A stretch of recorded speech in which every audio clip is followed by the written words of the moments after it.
Columbus, Georgia. This is your City Council. Mayor Teresa Tomlinson. City Manager Isaiah Hughley. Pops Barnes, District 1. Glenn Davis, District 2. Bruce Huff, District 3. Evelyn Turner Pugh, Mayor Pro Tem and District 4. Mike Baker, District 5. Gary Allen, District 6. Mimi Woodson, District 7. Walker Garrett, District 8. Judy Thomas, Post 9 at-large Counselor. Skip Henderson, Post 10 at-large Counselor. Tiny Washington, Clerk of Council. And City Attorney, Clifton Fay. Columbus, Georgia, this is your City Council. Well, good morning, everyone, and Happy New Year. We hope you had a wonderful holiday season. That's okay to give it a round of applause. We expect 2018 to be a really great year. So I hope you had a wonderful holiday. Hope you were able to stay warm out there. We've had some bitter weather, but it's getting a little bit better. We want to, of course, give a shout out to our University of Georgia Bulldogs who fought the fight last night. I'm a big fan, but they came up slightly short, not for lack of trying. And of course, we want to congratulate our good friends over in Alabama, the University of Alabama, our new national champions. So don't know how many of you all stayed up late to see the game. I have to admit, when I went to bed, I thought it was a done deal. So I'm going to have to watch some replays.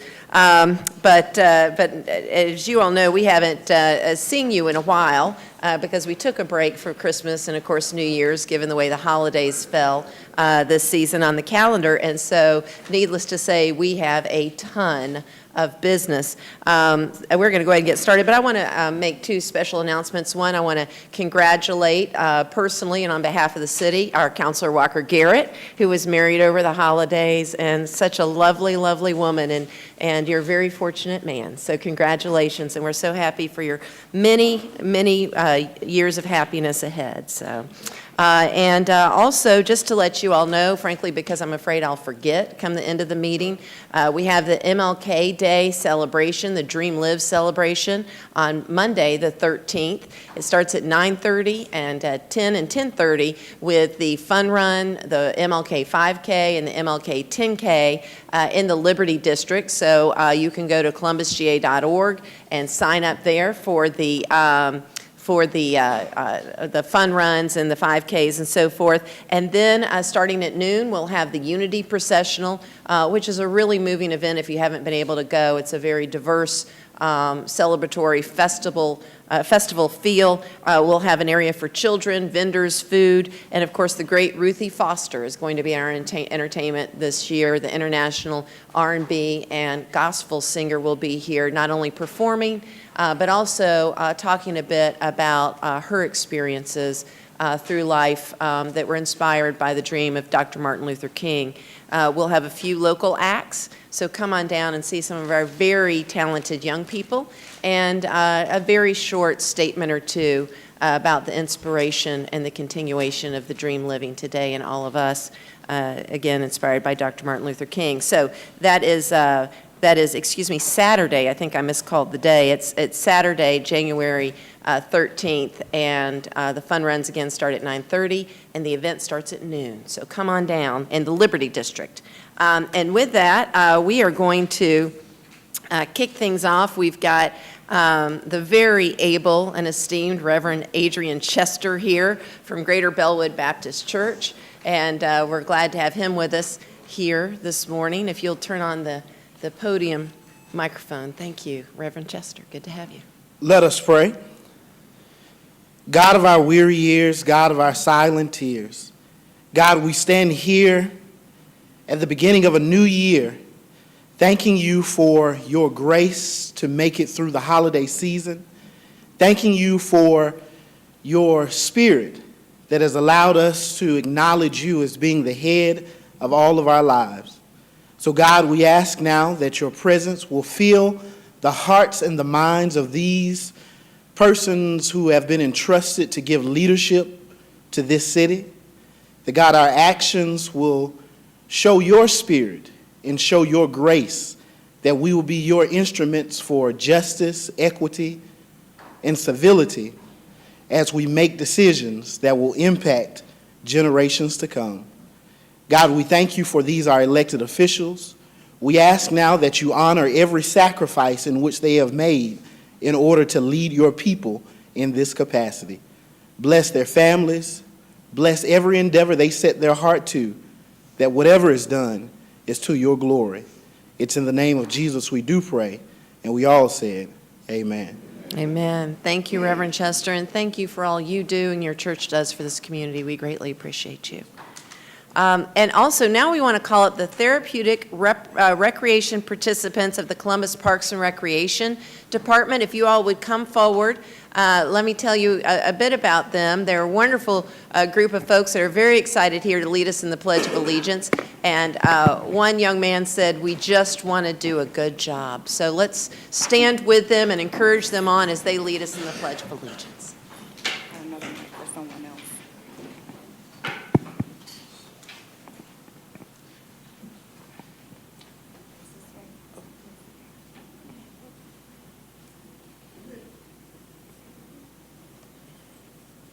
I pledge allegiance to the flag of the United States of America and to the republic for which it stands, one nation, under God, indivisible, with liberty and justice for all.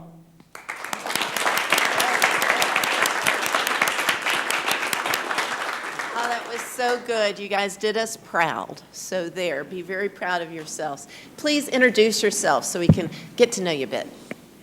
Hi, my name is Vincent Blakey Jr.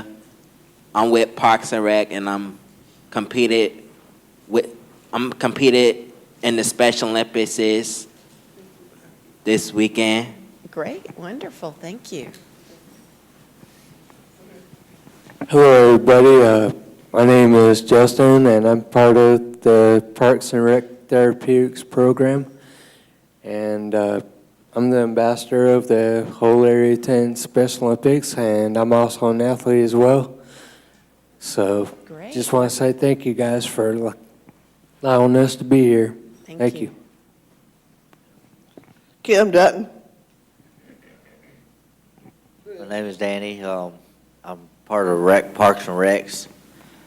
I play basketball and bowling and other activities. Great, wonderful.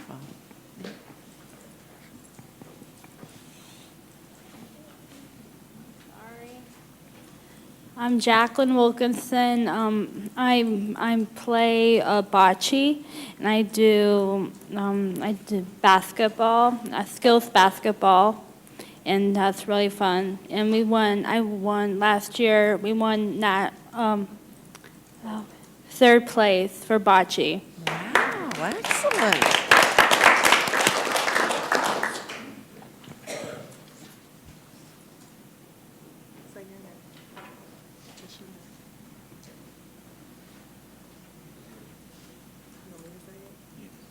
This is Sebastian Taylor. He's a little shy. Great. Hi, Sebastian. Hi, I'm DeAndre Thornton.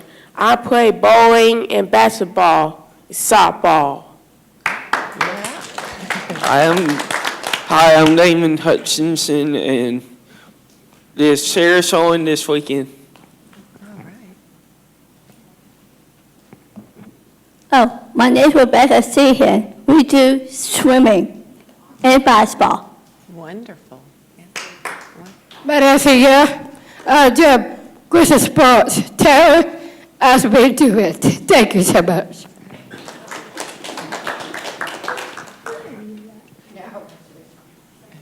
I'm Brendan Watson. Good morning. My name's Michael Boo. I play bowling for the tournament, and then I'll be going for the basketball tryout for the weekend coming up, and I'll be helping out with any other activity that I need to do.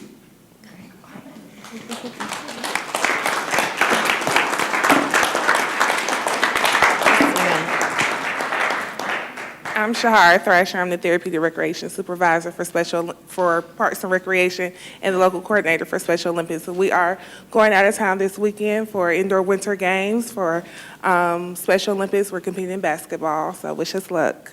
Well, we do wish you luck, and thank you so much for what you do. What a wonderful program, and we're so proud of you guys. Thank you for going out there and representing Columbus, and thank you for leading such a great program. It's good for the citizens to see what we invest in. Let's give them a round of applause, folks. Thank you. Come back and help us out again next time, okay? We'll arrange another date in the future. Thank you. Thank you. All right. We're going to have a quick update. We've got John Hutchinson here, who's the director of our Building and Codes Enforcement, and everybody's been reading about the Ralston Tower situation in the paper. The community is very concerned, and we've had a lot of folks engaged trying to figure out what the situation is, what our authority is as the city. It's a private it's a private facility run by a private corporation that is subsidized by the federal government, and so our role as a city is certainly there as far as building and codes, but it gets complicated, and that's a very unfortunate thing. And so we're going to turn it over to John Hutchinson to tell us what he's been doing from the building and code enforcement circumstance, and then certainly if there's questions among council, we'll answer those to the best of our abilities. John. All right. Good morning, Council. Kind of the story on this with the Ralston Towers, when I kind of took over this position, I got a call from the fire and EMS, and one of the buildings that they were most worried about downtown, based off of just issues they've dealt with in the past, was Ralston Towers. So we hoped it wouldn't have gotten to this point. We continued to do what we could, and I'll kind of go through the timeline. You have a packet with you. Should be the little slender brown. And so that has all my letters that have been sent to the company and a timeline that we'll go through and kind of explain where we are. Ralston's Towers is a 10-story structure with a basement. They have 269 rooms. They have about 70% occupancy at this time. It was 80%, I believe, in September, and probably higher than that in July, but due to some of the mechanical issues, that the occupancy has gone down. It was originally a hotel. You know, I hear a lot of stories from people who used to go there for proms and things like that, so it was a place to be years ago. So I'll kind of run through the timeline, try not to harp on each one. If you have particular questions, we can go through it. Like I said, I took this job over in April, and in June, Fire and EMS went and performed their yearly inspections, as they normally do. There was many concerns at that point, but they weren't quite sure where to go from there. November 5th, we had the Ralston Towers fire. There was a couch that had been set ablaze in one of the stairwells. And like I said, only because somebody was able to call, they didn't have any type of active fire alarm system, anything to alert the citizens. So luckily, somebody called 911 and they were able to get there and put it out. But the smoke had filled the whole stairwell, things like that. And I kind of mixed these in with my complaints as well. So if I received any property maintenance complaints, they're also in here. We had complaints of water leaking down the wall. We got a report from Fuller Fire and Safety, February 8th. They did a re-inspect, and a lot of those things still hadn't been met from the original June 2016 timeline. So at that time, I sat down with Fire and EMS and I said, hey, what's our plan? Where do we go from here? So on March 15th, that's the first letter you have in your packet. It has all of the fire code violations at that time that we were aware of. So it's, you know, fire pump at the road, the suppression systems in the kitchen, lack of the standpipes being updated and checked for their dates. All of that's in that first letter that was sent out March 15th. March 20th, we got a certified letter recognizing that the owner did receive what we had. At that point, we were still under fire code review, which means at that point, we told them to be what's called a fire watch. Therefore, they had to have somebody on there 24 hours a day to make sure anything that was going on, had to walk the building to make sure we don't have a couch in the stairwell catch fire, these kind of things. Then we, on the June 13th, you'll have, that's my second letter that was sent. And like I said, these are still related to the fire code issues. They took care of the fire pump system, they got the fire suppression taken care of in the kitchen, things like that, but the fire alarm system was still not operational. They were in negotiations with different different companies to try to get that information, and so we went from there. Unfortunately, July 7th was later, not even a month later, we were getting complaints of extreme heat in the property due to lack of air. The air conditioning system was not operational. So July 7th, we went over to the site. We determined that the building would be unsafe for human occupancy due to the extreme temperatures that we were reading. We were getting 80, 95 degrees in some of these rooms, especially the ones that had the sun facing them all day. It was very uncomfortable situation. So that was sent at that day, and we gave them 3 days to correct that. Like I said, that's my July 7th letter. That's the one where we asked them to move them into areas where they did have air conditioning, where they did have vacancies, places where they could take care of the residents. They brought in portable cooling units. You see on July 10th, we did the reinspection there. And so the mechanical contractor was on site making repairs to the cooling unit. So at that point, we were thinking things were, kind of getting back where they needed to be to take care of the mechanical system. Then July 19th, we got official word and we received documents on the actual fire alarm contractor to perform the work. So we had an actual contract in hand. We knew they were moving forward with it. So that was the other thing that we were dealing with that they were taking care of. We talked to the contractor. We asked him to give us a realistic timeline. I didn't want him to give us, say, hey, we're going to get all this done in 30 days, and we get there and it's not done. I'd rather you give us a good timeline. So he told us 150 days. It'd be done before November the 30th. So we said, okay. That was the timeline we set. Sometime after that, as you see, September 8th, we decided to send, I decided to send a property maintenance inspector every 2 weeks just to keep monitoring, just to see what's going on, to make sure that this work is being carried out and things are happening. Just quickly, before I go back to the timeline, I want to mention about the unsafe structure, which is the clause that I used in one of them to prohibit further use of occupancy. If we felt that something was happening that would affect a majority, if not all of the inhabitants of the building. So we try not to use this so that we could prohibit. I could go down there and chain the doors if I wanted to, but the intent was to make sure that if it was a way to prevent this extreme, therefore putting 188, 200 people out on the street, we were going to try to do so. September 11th, we finally received a HUD assessment. That's probably about 32 pages long of other things that, like I said, I can only enforce the property maintenance. So that's kind of the basics, your heat and your water, things like that. HUD has other requirements they would like for them to meet as well. As you see, a Phelan score is 60 and the Ralston score is 65.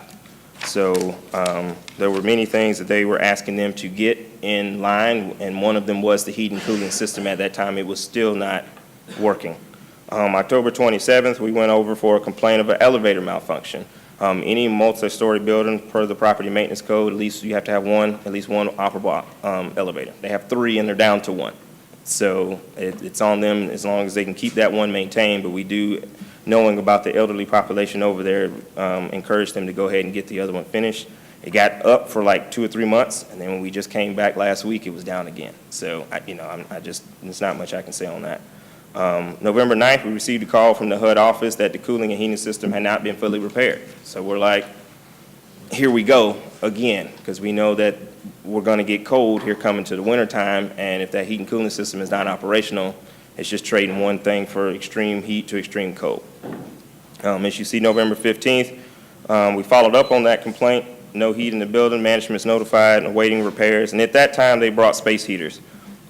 We told them that space heaters are not a permanent source of heat, and even with those, depending on how big of that room, a small ceramic heater still not can provide any type of long-term benefit. November the 21st, we got word from the fire marshal that everything had been completed on the fire alarm system. Everything there was done and complete. So at least if something happened in the building, smoke alarm, smoke detectors would go off, the alarm would go off, they would know where it is, they'd be able to take care of that information. So that was definitely a good thing. And then you see December 18th, we had a power outage. The second and third floors didn't have any power. It affected about 10 residents. Power was out. They had to call an electrician to come in and get it fixed and repaired. January 2nd, over the week, over the New Year's Day holiday, that's when we got calls that the boiler had gone out in the basement, which means at that point, all residents in that building did not have hot water. So over that weekend, we got all the calls, and we got back in on the 3rd, that Tuesday, that we had probably 13 voicemails of different different tenants complaining of not having hot water. So at that time, that's my last letter, which is the January 3rd letter, notating what needed to be done at that point. The 2 violations there was the heating facilities, which was required, and the water heating facilities, which was required. Like I said, the way the property maintenance reads, that the water heating facilities shall be properly installed, maintained, and capable. And at that time, they were installed, but they were not capable of producing 110-degree water, hot water. And then the other issue was the minimum room temperature. In July, I had to make that decision based off of being an unsafe condition for human occupancy. But based off of the property maintenance code, the way the code is written, 68 degrees or lower, I have a direct number. I have a metric there that I can measure by to make sure what rooms are in non-compliance. All right, January 3rd, we get an email also later that day from HUD requesting that the Ralston immediately relocate tenants in residing units with no heat, and the tenants are to be relocated at the owner's expense. We go back on January 4th to follow that up to see if anybody's been moved, and we come to find out the local management didn't know anything about this email. So they didn't know that anybody had been moved, so there was another day that those tenants were allowed to stay on that property. At that point, I met with the city manager and the mayor and the city attorney's office to kind of go through and what are our next steps, what do we need to do. We got with some other local officials and see what they could do, United Way, Salvation Army, those kind of things. So if we had to prepare for an emergency shelter, we would be ready to go. I'd also appreciate Metro. They allowed transportation. We finally worked it out with the owner to get them put up into a hotel, at least throughout the weekend as they prepare to get these repairs done. We took them, they were taking about 13 to 14 were taken over. There was 6 more that drove over themselves, and that number actually went up to about 23 because 3 more others over the weekend because the weather, their rooms weren't getting any better, continued to go. Quickly, I'll show you kind of some pictures we took while we were on site. You can see that thermostat to the left. Even though it says that room is 61 degrees, that number to the right you see is 99. I mean, thermostats were set, and we checked the registers. We have infrared thermometers. We checked the registers to see what was coming out, and it was blowing 59 degrees air. So even though the thermostat said at 99, now a few of them when we went back, when they were blowing 99, we checked it, and they were blowing like 100. So we knew that the heat, at least in that room, was working. But we had several like this gentleman's room here. It was not any good. You can see the old fan motor system. A lot of those it's just a dated system. It's just what it is. There to the left, that's what we're afraid of. If we say, hey, everybody, let's get space heaters, and they put it in upholstered rooms, and they got upholstered chairs, and they got a heater there that doesn't have a cutoff switch, doesn't have anything, and it runs overnight, they can kick it over, you got your sheets next to your bed, catch on fire. I mean, that's just what's going to happen. So that's why we were adamant of the owner not necessarily using a space heater as the reason to be able to heat those rooms. Over to the right, also in that very same room, I made sure that I took a picture of the smoke detection unit that I know that it's there and it is operational. The last bits I have here is we have the work. Let me see. All my screens right over there. All right, January 5th. So So now the mechanical repair company came on, and like I said, some of them came back. We were worried that a majority of them wouldn't. The main system was working, but still with those 188 residents, individual units had various problems. Some of them it was just the thermostat. Some of them it may be a heat pump on the floor. Some of them it may be another leak somewhere else. So they all have various issues. One of the concerns is that many the maintenance that could have been done to the building would have probably prevented some of the issues we were dealing with. Like January 8th, which was yesterday, we were returned to the property to check the temperatures. There were still 24 units, even with space heaters, that did not meet the 68-degree threshold. We even went to the point of trying to see if we could possibly get a second space heater put in the room. And unfortunately, due to the electrical load, if you put the space heater in there, it cut the power and flipped the breaker to the room. So that's a whole nother issue. So we just kind of left it from there. January 9th, which was today, we cited the owner's representative of PF Ralston's with 24 counts for the 24 rooms that do not have heat. The owner has agreed to us that they will keep them continuous into the hotels until they get the problem resolved. And that's it. John, could you tell council? Oh, I'm sorry, I a bit? forgot it. Oh, My okay. slides are all off here. Next steps, we've got the, next steps, I have the owner has until the court date, which should be next Wednesday, to perform all needed repairs or provide us an action plan. Let us know what the next steps are. We will continue to do our 2-week inspections to continue to monitor like we have been. And the Department of Housing and Urban Development is to be back this week to better assess the situation for additional things they can impose on them to get repaired. Now, any questions? Okay. John, I just thought, you may have alluded to it, but I think maybe if you could flesh it out a bit for council. The way I understood it when we were there speaking is that they have 24 units that are functional, but they have not been cleaned. And so they were not wanting to clean those apartments, or there was some hesitancy for some reason to clean those apartments so they could move those in failing units to operating units, and HUD was trying very hard to persuade them to do so immediately. Can you talk a little bit about that and whether that's been resolved? When we talked to management, we were told that they didn't have, at this point, as of yesterday, they didn't have any move-in units. And so we were like, well, what will require those rooms to be move-in ready? And so therefore, they would have to clean them based off of whatever tenants left or what they didn't leave, painting the walls, other types of things, any other maintenance that they need to do. And they didn't really have a grasp of how many rooms that were ready.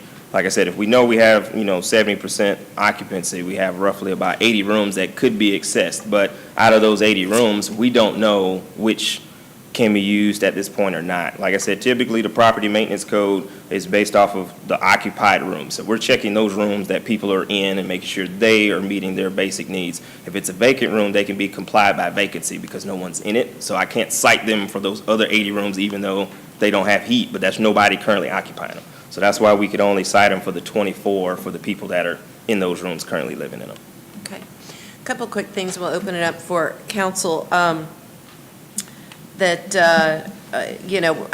the opportunity, and John's had the opportunity to speak with the vendor, and that was working on this system. I think there's been several vendors, and at least one other, maybe two others, John, I'm not sure, have refused to continue to work. And now this last one said that Friday would be their last day because it is a catastrophic system failure. It needs to be completely redone and invested in, and no reputable vendor will continue to patchwork with not being paid or periodically being paid or not authorizing what actually needs to be done. No vendor wants to take on that responsibility. So that's one element of what's going on. And I would say this to the citizens and maybe some folks here that feel this way. I'm sure you feel compelled to hit your microphones and say, shut the place down. And so I just want to run through some scenarios of the impact of what that would be. John alluded to one, which is if we, quote, shut the place down, we can do that and may have at some point. Right now, as John said, there's 24 units we could, quote, shut down, but maybe we could have more. If we shut the place down, you got 188 people with many of whom have physical and cognitive disabilities who are at the lower end of the income scale, who don't have a lot of resources, may not have family, and folks who are able to take them in, given their situations, and so they just can't go rent an apartment somewhere else. And so we have worked with, I don't want people to think it's from lack of trying, we've pulled together United Way, Red Cross, the Housing Authority, Home for Good, all of our partners, and they are and have been looking for units, and they have found some. Maybe as many as 20.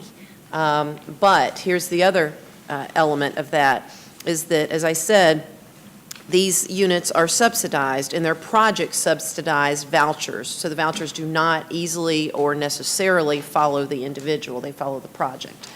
And so if we were to put 188 folks on the street, or HUD was to pull the subsidy, then, a couple things would happen. If we just put them on the street, they don't have that subsidy to go to the next place. So they don't have the funds to pay for inhabitable housing. if HUD pulls the subsidy, which they have the right to do and may end up doing, some of these folks have signed automatic drafts for the difference. So let's just say the rent was $500. They have a subsidy for $400, and they've signed an automatic draft to their account for the $100 difference. If HUD pulls the subsidy, then this particular owner could go against and start pulling $500 from those folks' account. And these folks are on the low end. So I just want to stress to you, it's not as easy as you may think it is. And without the full cooperation of the owner, it is more and more difficult, and we've had a very hard time making that happen. We do have a local representative now. I'll be issuing a letter this morning to that local representative, sort of laying out how we might be able to move forward. And it's our hope that we'll be able to capture the hearts and minds of the owner to do something better. So this is where we are. And I just want to note also, they're still technically in violation of various fire codes as well. And so John's right to point out the fact that we're in a very precarious situation with people that cannot easily defend themselves. And this is not an isolated incident to this particular owner. This has happened in other areas of the nation with the same type of consternation coming from the local governments and HUD. So with that, Councilor Thomas. Thank you, Mr. Hutchinson, for your report this morning. I do have a couple of questions. I know that you are somewhat stymied because of your lack of authority to do certain things. There are only certain things the Inspections and Codes Department is authorized to do. And I'm wondering about some of the maintenance issues.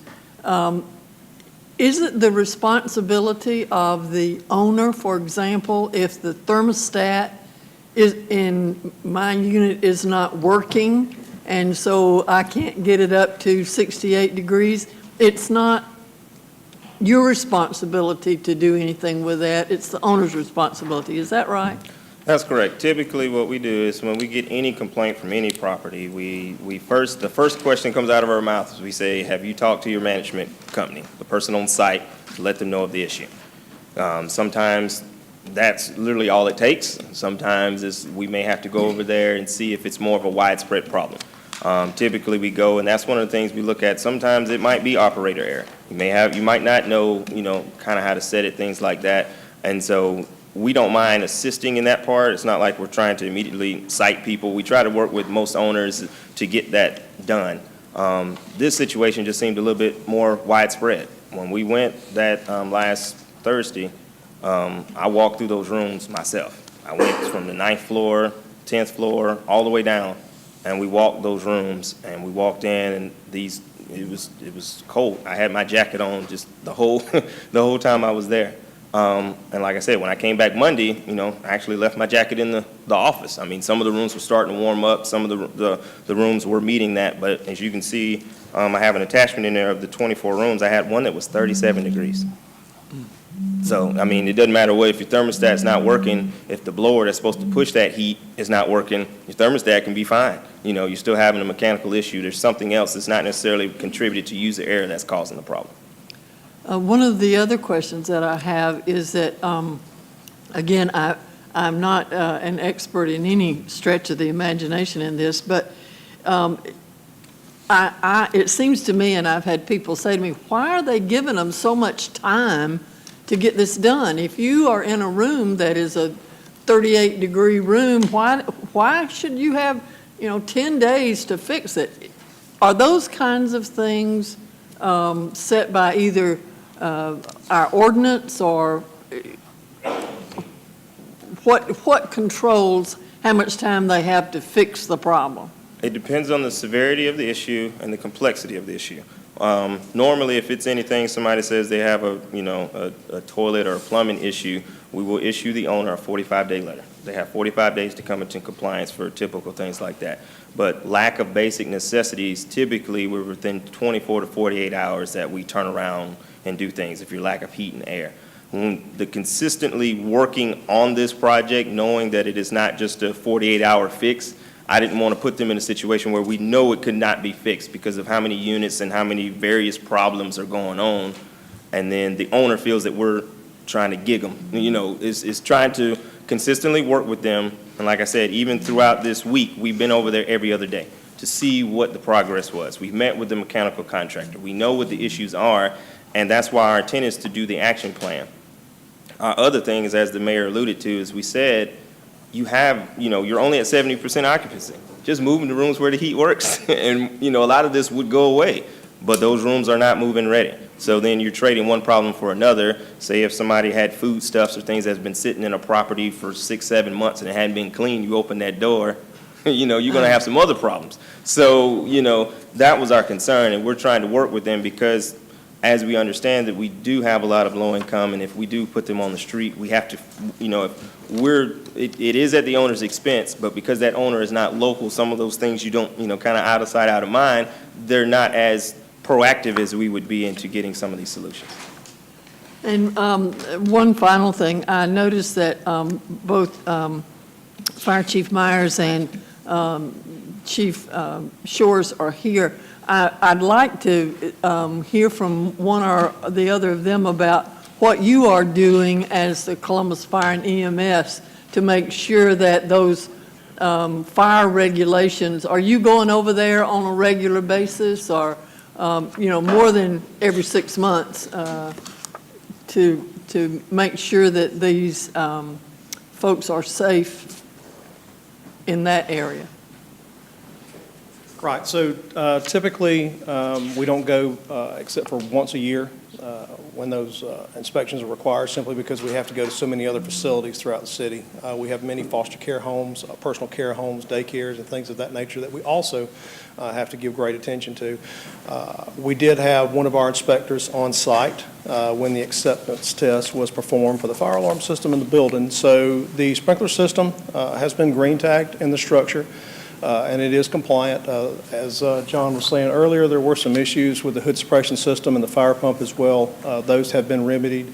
And there is a proper fire alarm system in the structure at this time.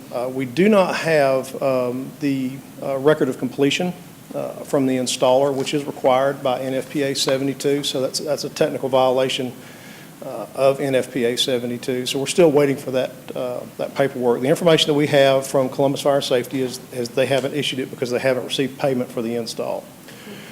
So we still have to have that paperwork. But we are in there on a regular basis, and you know, it's a structure that would cause us some significant issues if it were to catch on fire. The water leaks in the structure, you know, sometimes don't seem like they're a big issue, certainly for fire safety to the average person, but they are for us. So when you have water leaks, you've got old conductor in the building because the structure is so very old. You're going to run into some serious fire hazard issues in a structure like that. And John's absolutely right. As we were afraid of, when you allow a resident to use a space heater, you know, as an optional source of heat, you're going to run into situations where they're going to use them improperly. And certainly they will put a higher electrical load on the structure. That building was not designed, you know, to pull 15, 20 amp space heaters all the way throughout the structure.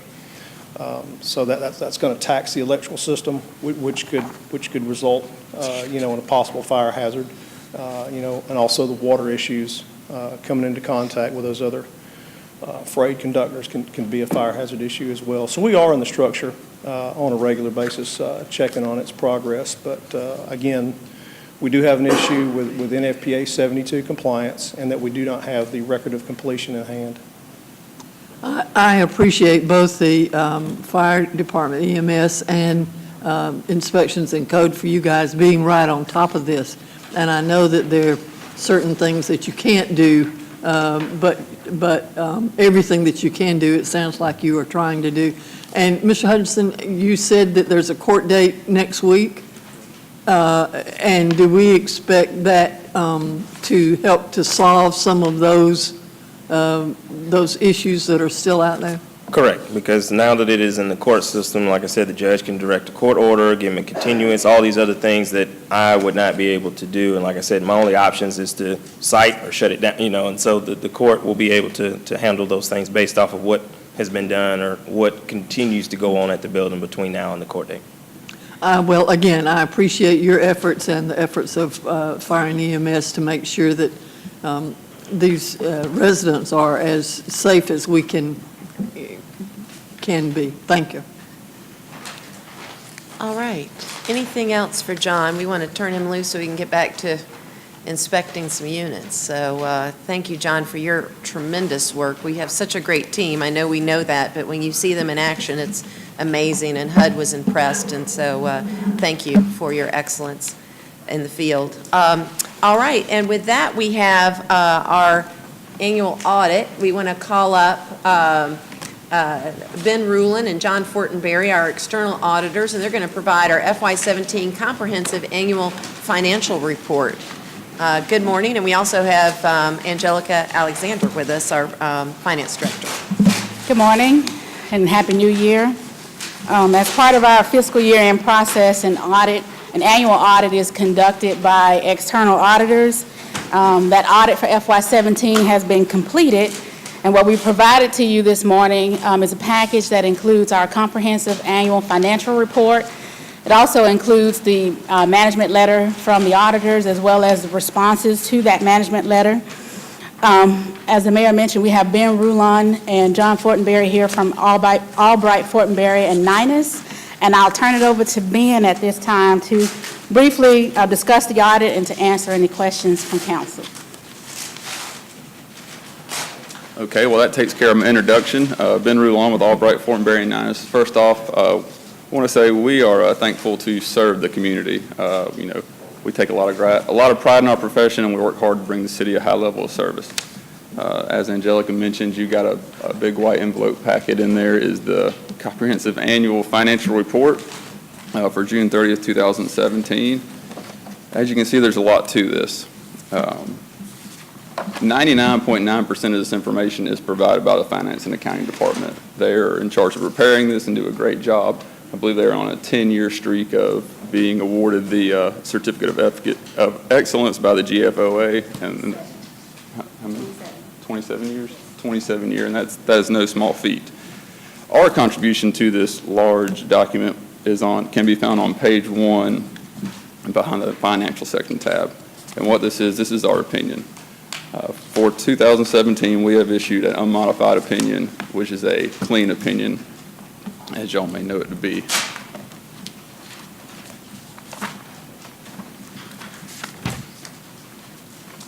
What that means is we have provided reasonable assurance that the financial statements are free of material misstatement. There are 2 other reports that we issue and that go along with this financial or with the independent audit report, and that is there's a smaller document in there with your packet that is titled The Compliance Reports Required by Governmental Auditing Standards Issued by the Comptroller General and the Provisions of the Uniform Guidance, Audits of State and Local Governments and Nonprofit Organizations. That's the cover sheet on that. The 2 reports that are in there, the first one is our report on internal control and compliance in accordance with the government accounting standards. This report states that we did not issue an opinion on internal control or compliance. However, we did give consideration to these 2 objectives and did not identify any deficiencies in internal control or compliance that we considered to be material weaknesses. The second report in that handout is on page 3. That report is on compliance for major federal programs and on internal control over compliance required by uniform guidance. In this report, we do issue another unmodified or clean opinion in relation to major federal programs, and then we also state that we did not identify any deficiencies in internal control over compliance that we consider to be material weaknesses. Now, that being said, we did have 3 management points that we'd like to bring to light here today. The first of those is the timely completion of the bank reconciliation. We began our field work around mid-August for the year in June 30th, 2017, and at that time we were not provided a bank reconciliation. The bank reconciliation, what it does, it reconciles what's in your bank account to your cash balances that are on the books. And generally this is done on a monthly basis and in a timely fashion. It's a strong internal control procedure that makes sure that your cash balances are correct. It can bring to light any issues such as lapping or kiting, anything that can happen in the cash accounts, which are very important accounts. And it's an important process to do on a monthly basis. Also, in relation to the bank reconciliation, the finance director was performing the bank reconciliation. This is also causes a lack of proper segregation of duties, given that the finance director also has check signing authority, and she also has the ability to perform transfers between the bank accounts. Our recommendation for this is training an individual in the finance department to perform the bank reconciliation on a monthly and timely basis with oversight from the finance director or accounting manager. The second management point that we have is related to having a grants administrator. In 2017, the city received approximately $7.4 million in grants revenue. These grants contain significant requirements for activities allowable costs, eligibility, revenue recognition, and reporting.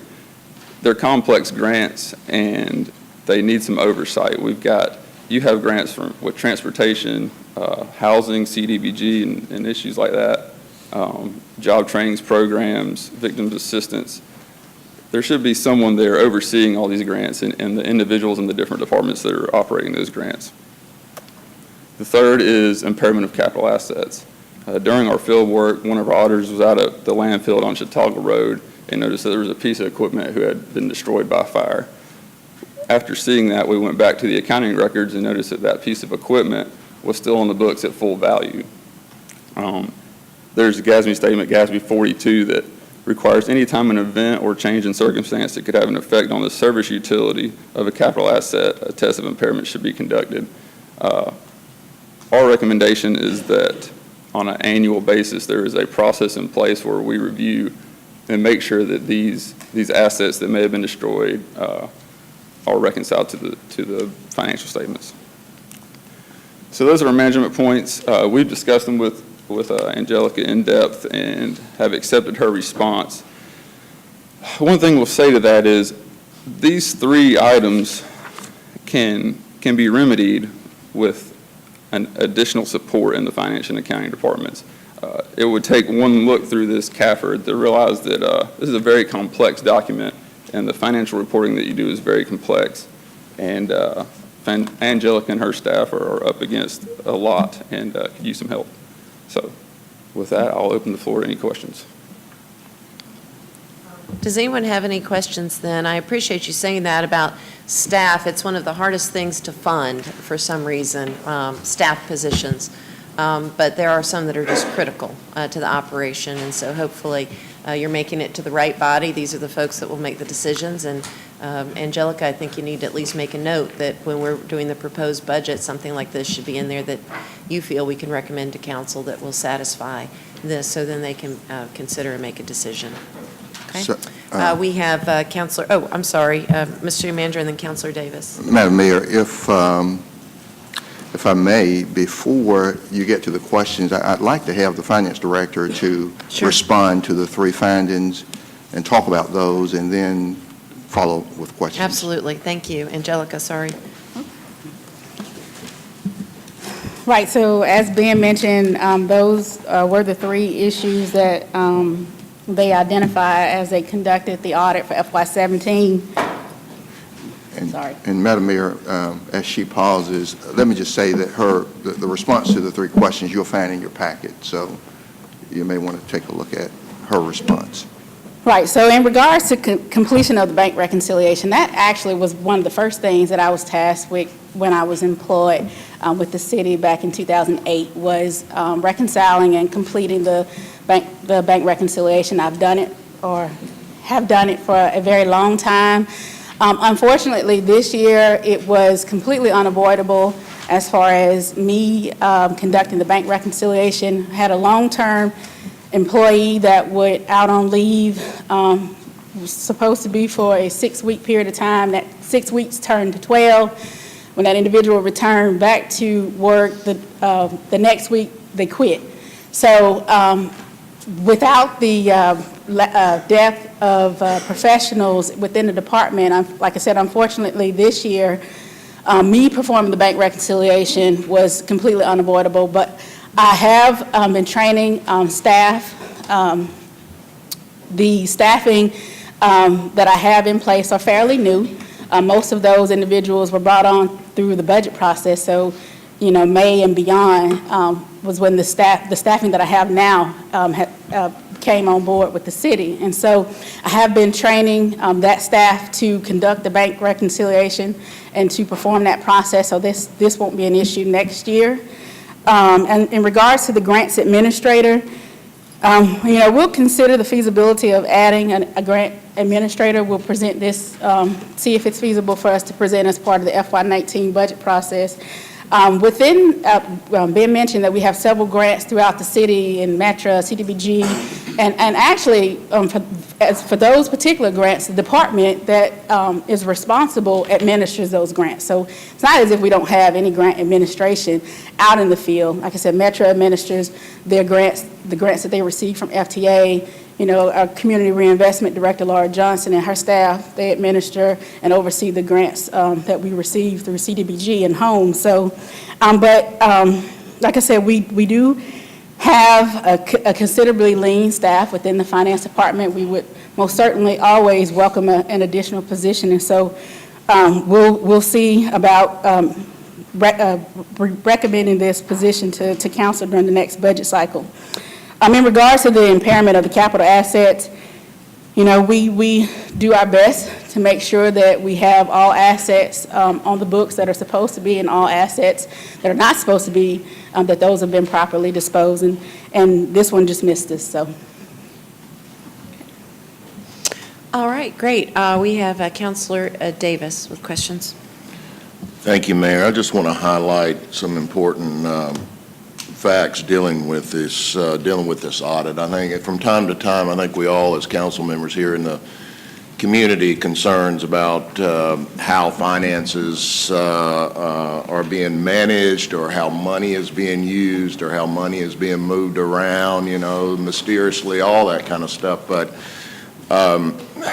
this government, as long as I've been here for a long time, has always been financially audited by a third party. Always, and is passed with flying colors, or a report comes back and, I've been impressed by our auditors. They're not afraid to call something if it's not right or if it's out of line. And it's up to the city government and the administration and management to get it right. And they'll be right back going through it again the next year. So every year they produce an independent third-party audit and dealing with the finances. And a lot of people don't understand that from there's different audits. There's all kinds of audits. You can have an operational audit. We've talked about that before in certain areas. You can have an efficiency audit. You can have we have our own auditor that's like, an inspector general that answers to this council, and the council makes requests to go out to see if things are being done right.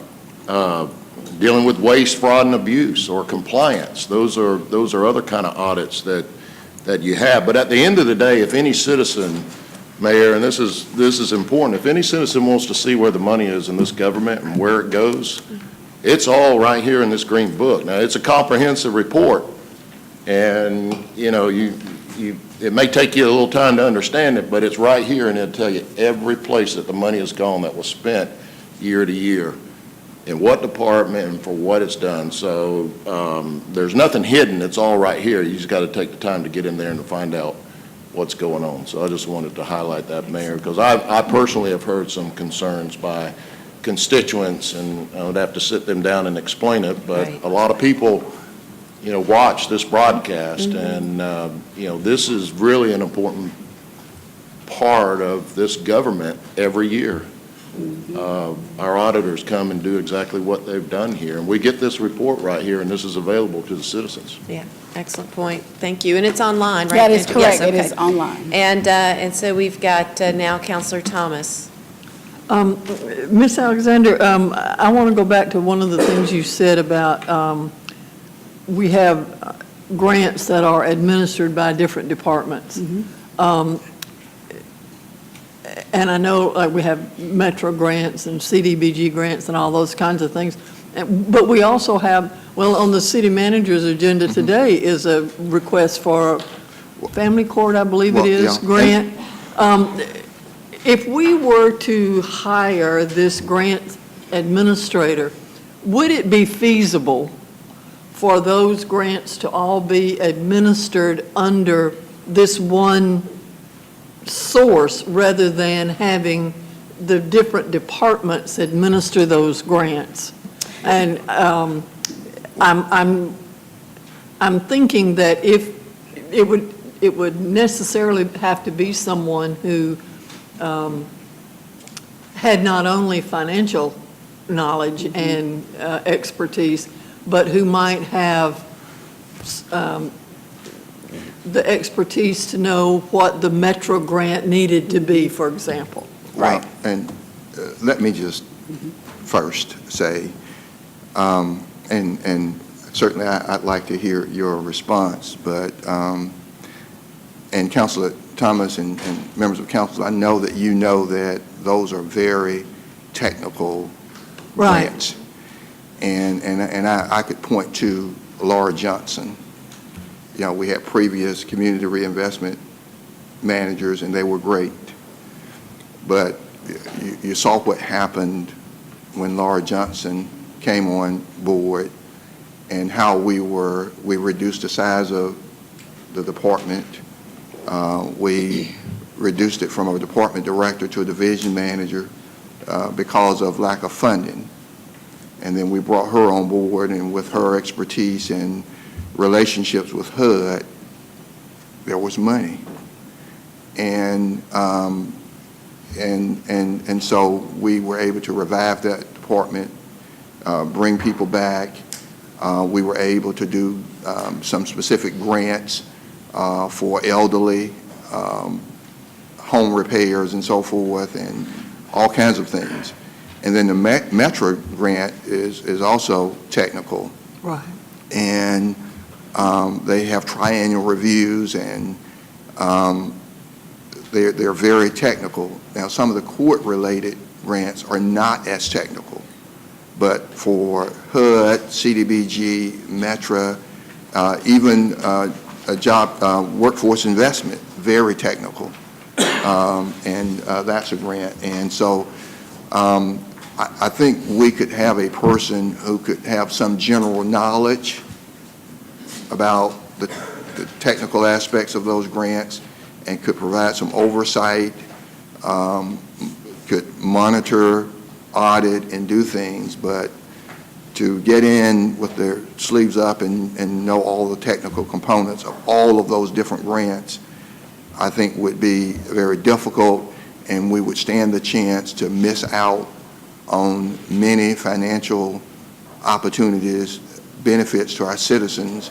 And I point to Laura Johnson and what we could have missed if she did not understand and have the relationships, all the technical components. So I just wanted to say that before she responds.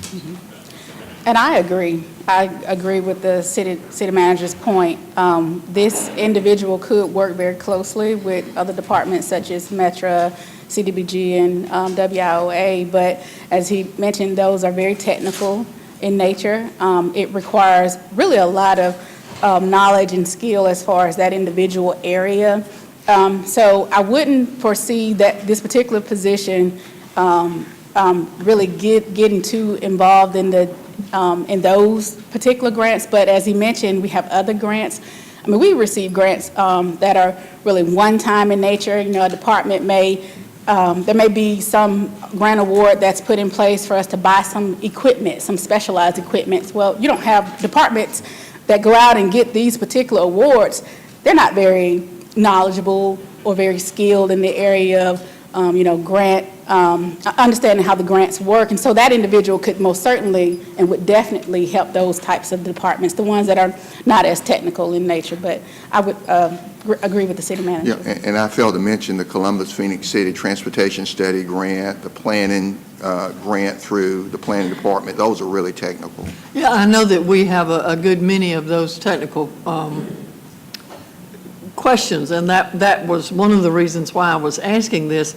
I would not want us just to hire somebody to check Laura's math. Right. You know, that's not what I consider a grant administrator. And it may be that some of those other less technical grants, like you were saying, could be pulled together, even some of the court grants, pulled together under a grant administrator's overall guidance, if you will, but still to work with those technical grants in what they need to do to make sure that they're meeting the requirements that they need to meet. Right, because we do provide a certain level of support even to those departments that are technical. Great, thank you. Great. All right, it looks like that concludes our questions. Thank you all so much. Excuse me, we have one more. Excuse me, we've got Councilor Huff. I just wanted to piggyback. I agree with Councilor Thomas, the city manager, and you, Director. My only concern would be if this person is hired, technical or non-technical grants, I would prefer personally that they work with each area, because from the technical grants to the non-technical grants, be it the courts or whatever, they have people there that are experts in that area, that they know that these grants are available at the state level, the federal level, and things, and different things have to do in timelines that are really, really essential in getting this money here. So I wouldn't want anybody eliminated, but to have somebody to work with everybody just to kind of make sure everything's happening in a timely fashion. Thank you. All right. And Madam Mayor, this is to the auditor, and I don't mean to go back and be redundant, but has to do with bank reconciliations. I hope, and let me just say for those listening, that typically, and we have a history of bank reconciliations being done by a different person in the office, and had that not been the case, you would have reported that in past years. Correct.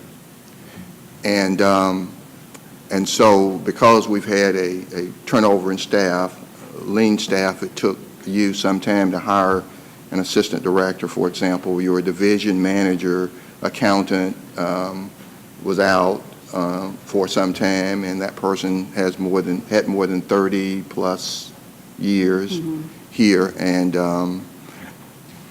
but I hope the fact that the finance director, who had been the assistant director and doing reconciliations, and then because of having a lean staff and not adequate staff, had to do reconciliations, had to choose between doing reconciliations or not doing them.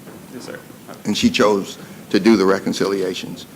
And so my question is, I hope that, or my comment and then question, I hope that the fact that she's the finance director and was doing the reconciliations, and she also does bank transfers and so forth, as you pointed out, caused you to look closer at the reconciliations, and it caused you to make sure that there were no wire transfers overseas and to a special account that was set up by anyone and that kind of thing. And so I just wanted to make sure that's clear. Part of the main purpose of today is to communicate things that came up during the audit process, bearing in mind that the audit process is not a 100% verification. It is based on a lot of statistical and random samples. Therefore, you have to look at the controls that are in place to make sure that your statistical sample is valid and correct. So in looking at the controls, this is certainly a very important part of them. Segregation of duties, day-to-day accounting transactions. And yes, we understand the practical side of why this happened. I mean, if there's only so many people to get something done, and you can only stretch a rubber band so far without breaking it, you still got to accomplish the mission at hand. I mean, we understand that. Sure. But part of our job is to communicate to you that is what has occurred. Yeah.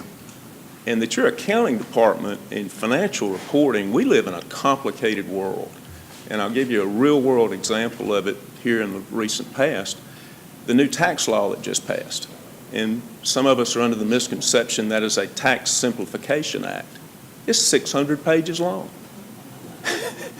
That didn't simplify anything. And not to get off subject, but my point being, financial reporting in the accounting system you have It is complicated, it is sophisticated, and it is an important part of what's done in city government.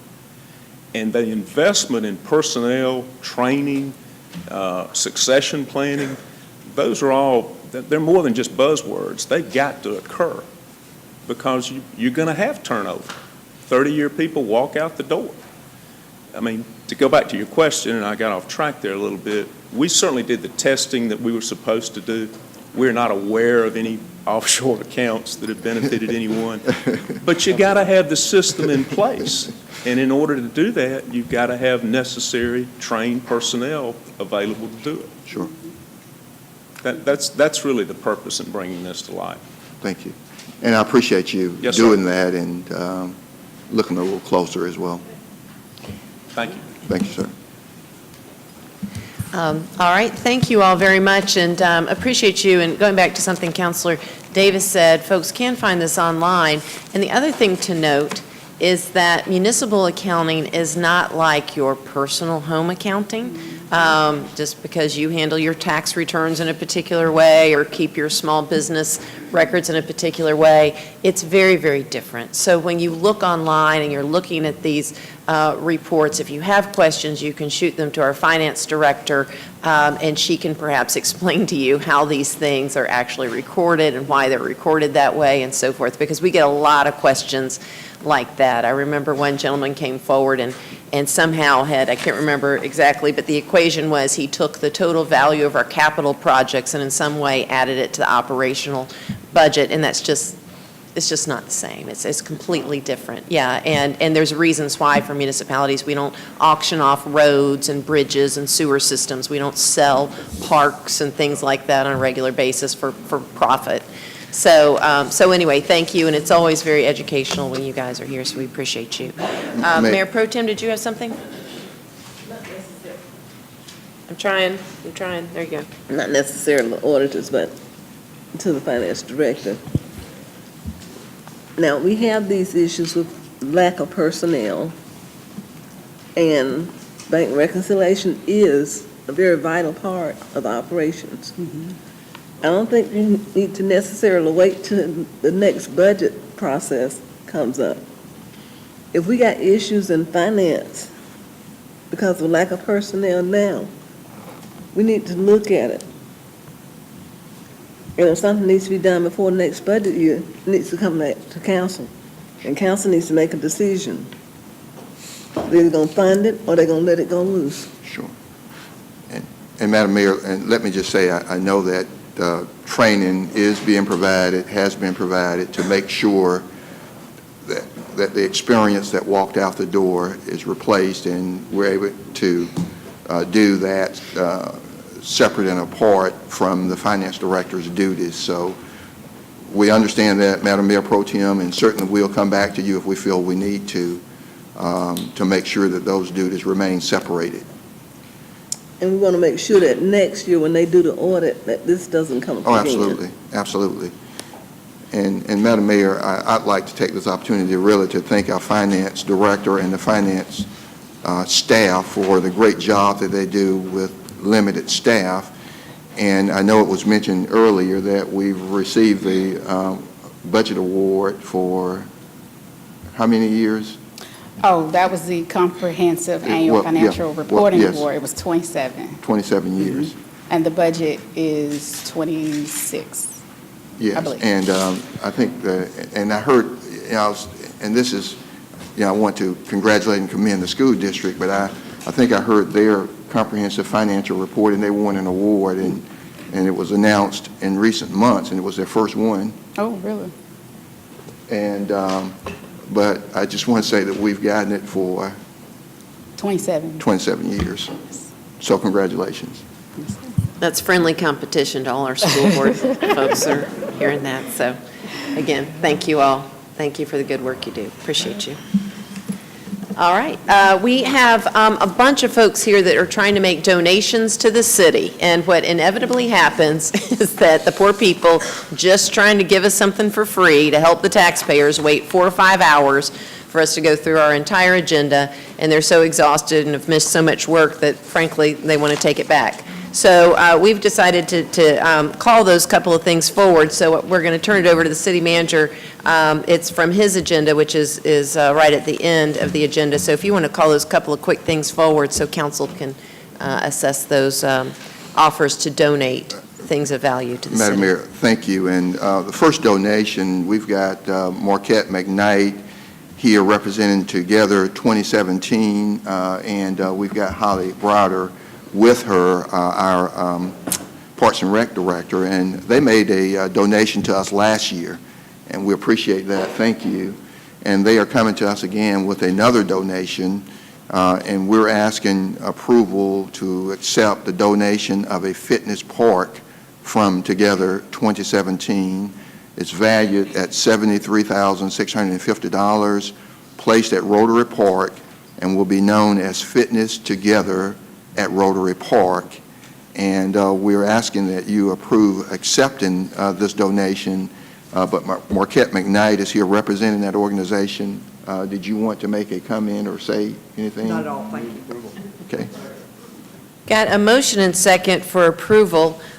Bruce, is this one we can queue up or do it take an oral vote? Okay, it's queued for your electronic voting.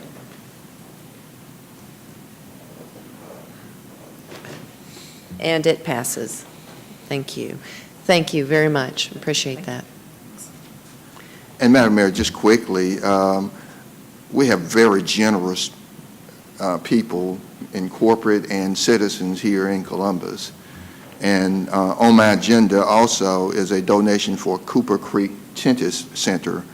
It's a $25,000 gift to be used for items, supplies, or equipment needed at the tennis center.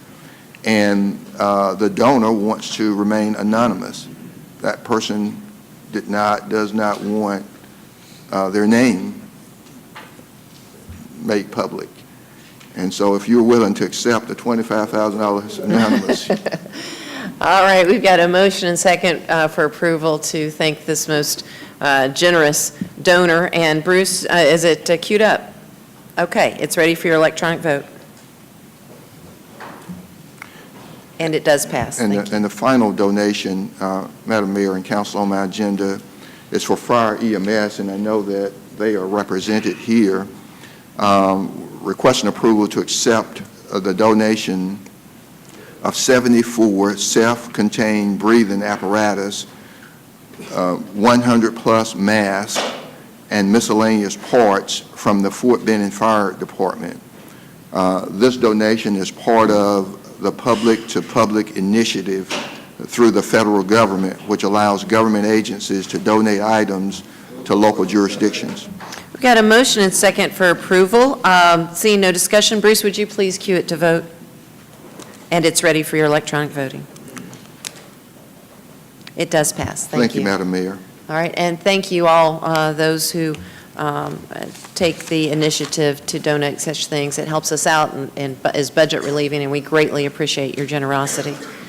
All right, we have the minutes from November 28th, December 12th, and the December 5th proclamation resolution session and council meeting. We've got a motion and a second that the minutes be received. All those in favor, please state aye. Okay, and that concludes the mayor's agenda. I told some poor gentleman that my guesstimate was that he would be on his first reading in 45 minutes, so I'm glad I didn't bet anything on it. Mr. City Attorney. All right, thank you, Mayor, and Happy New Year, everyone. We've got a few items for final action vote and a couple of public hearings. The first item up, ready for action, is a zoning at 2591 Double Churches Road. It's an adult special needs facility. We've got a motion and second for approval. There appears to be no discussion. Bruce, if you would please cue it for voting. It's ready for your vote. And it does pass. All right, that's the Easter Seals petition. That has passed.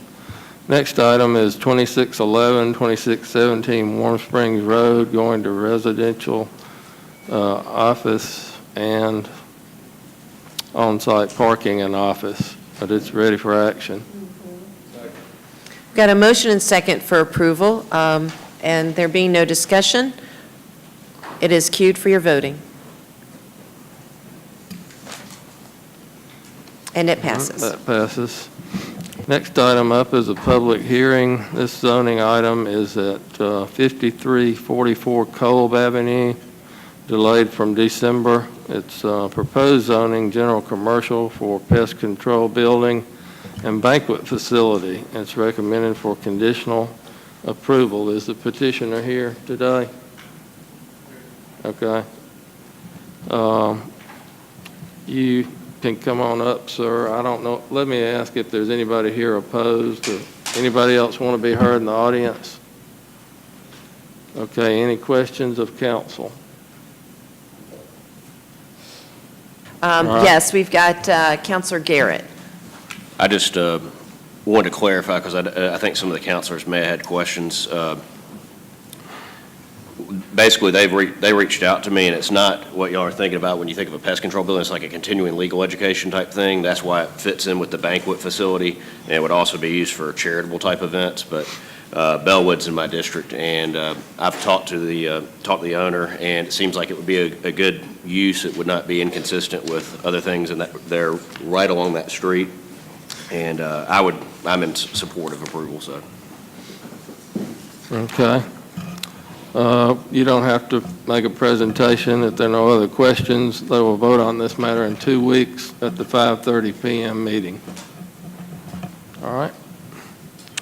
Next item up, Mayor Pro Tem, is a text amendment to the Unified Development Ordinance. This is allow variance to appeal to council from street design standard application. It's a recommendation of denial from Planning Advisory Commission and approval from the Planning Department. Mr. Jones is here if he wants to come on around. Councilor Henderson, I don't know if you want to wait till he explains this ordinance. Good morning. I will try to share with you what I know about this application itself. This is really a request from Councilor Henderson about a process to establishing the UDO that would allow for an appeal of certain street design standards that they come about. When something comes before us in terms of it apparently involved with a subdivision plat or something along those lines, it normally goes through the process now where staff will review it and make that either approval or denial from that standpoint based on what we see on that plat. Under this procedure here, should the applicant, developer, whoever, make a request to the city for certain changes or certain things that go on with the standards that don't necessarily meet those standards that we establish them, this would establish an appeal process back to council to allow for that to happen. That you could hear that case and hear that concern more than anything else from the applicant itself. As we have shared with Councilor Henderson, the planning department itself does not have a problem with the process.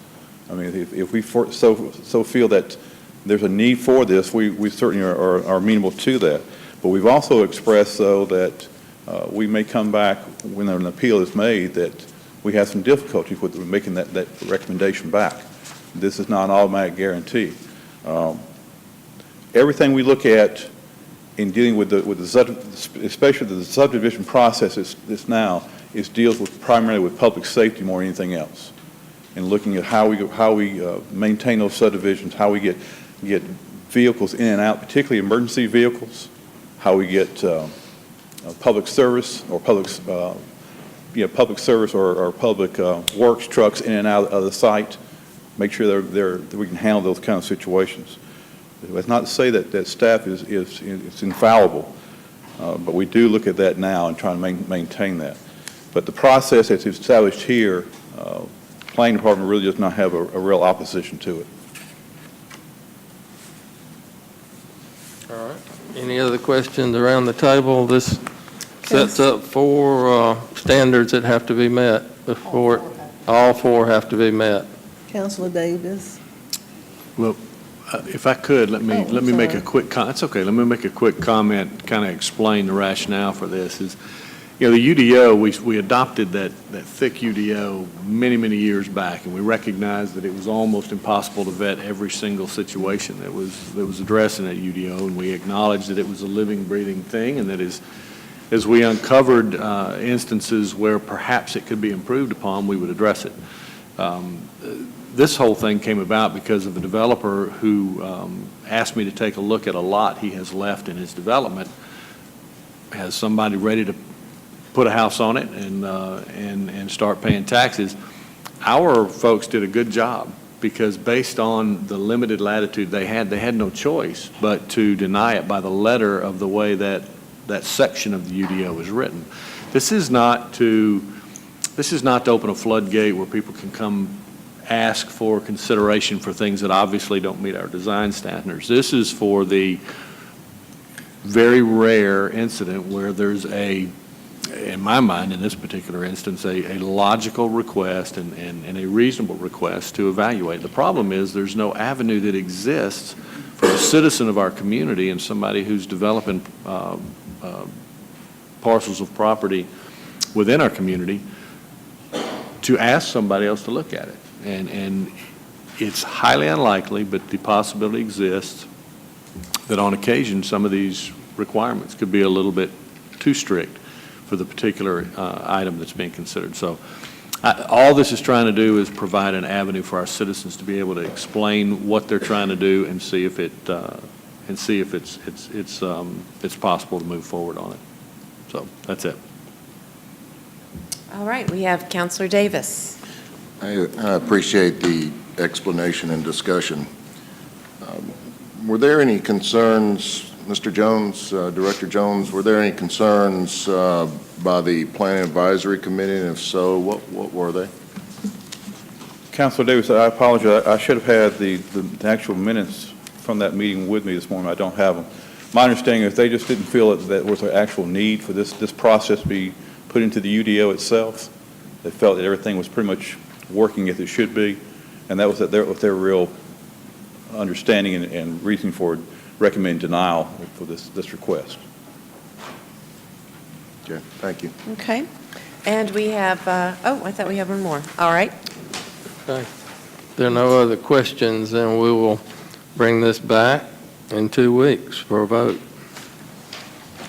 And Mayor, the last item we have for a vote is a resolution establishing qualifying fees for the 4 county offices listed to be filled in the 2018 elections. It's ready for action.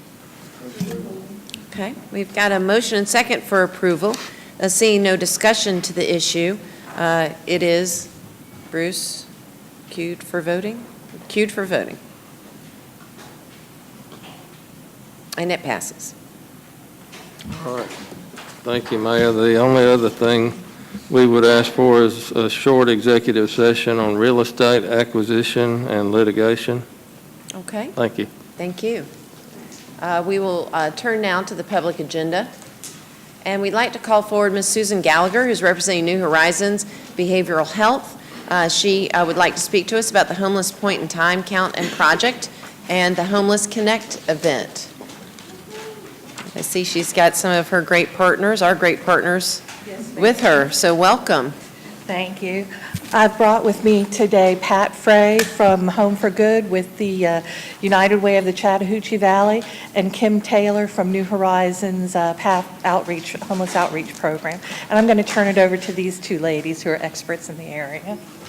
Good morning. Thank you for having us.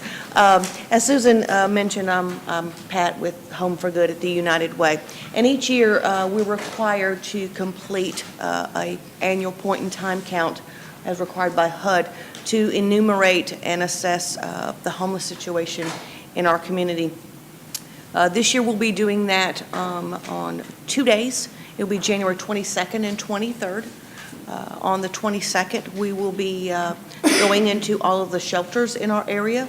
That evening, once they have gotten their participants for the night in, we will go in and not only physically do the count, but we will assess needs based on a evidence-based survey and be able to have real-time data. So we will know that night exactly how many people were in shelters that night, what the demographic information might be, women, children, families, that kind of thing. And on the next day, on the 23rd, we'll hit the streets about 5:30 in the morning, and we're praying that the weather stays nice for that. And we will be at all of the encampments along the Riverwalk and the other places that we have designated or have been made aware of that have individuals who are homeless staying there. We will also go to the homeless service providers, be it the showering program, the Salvation Army, and our other partners, many of which are along that 2nd Avenue corridor, and who see foot traffic during the day most of the time. And we'll be out until about 2 o'clock on the 23rd. I am happy to report that over the last 5 years, we've had a 24% decrease in the homeless population in our community. We had 7% decrease last year. And since we've been doing this, we've only had a 38% decrease in the past 10 years. So to see, 24, 25% of that in the last 5 years is pretty exciting. We'd like to welcome everyone to come out and join us at any point during that count. You can always contact our office, and I think the information is on there with the contact information. Call me, and I'll be glad to get you through a training session so you'll know what to expect and have you join us either on the sheltered or the unsheltered count. Also look forward to hopefully next month presenting to you what the findings were of the count and what our community is doing as a result of that information to hopefully address the needs of that. That's day one of the week. We have an exciting week that week. So Kim is day 2 of that week. She has a job fair that she and some partners have put together for Wednesday. So let Kim speak with that. Good morning. I'm Kimberly Taylor with PATH, New Horizons PATH. And that Wednesday on the 24th, we will be partnering with Home for Good as well and the Phoenix City Housing Authority at the Chuck Roberts Center. We're going to put together a job fair, and the employees that we're scoping out are employees that's going to work with our community as far as those who have backgrounds, those who have felonies, those who haven't worked in a while. We're trying to target those employees, and also we'll have a couple of places there for resources such as a mayor group, WellCare as far as insurance, and a couple of places there for those that want to go back and get their GED. We will be doing that on Wednesday the 24th from 9 a.m. to 12 p.m. And from that will be that Wednesday. And from that point, starting that Friday, that's when we will do the Project Homeless Connect at the Open Door Community Home. She's gone. Okay, well, the Open Door Community Home will be on that Friday. We try to do this annually, and what we try to do is coordinate different organizations with every type of resources that we can name or we can think of that may be beneficial to our homeless population.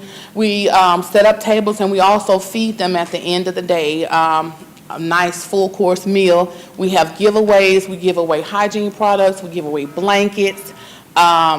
These are the things that we give away there also. And when we try to help house them as well and connect them to services. So if you have any free time, if you want to come out, it will be from 9 to 2 p.m. on Friday the 26th as well. All right, thank you. Thank you, Kim. I just want to let City Council know that Project Homeless Connect has been going on for over 10 years in our community, and it's something that our social service agency partners as well as individuals experiencing homelessness in the community look forward to as an opportunity to come together in a one-stop shop to have all the resources available to them.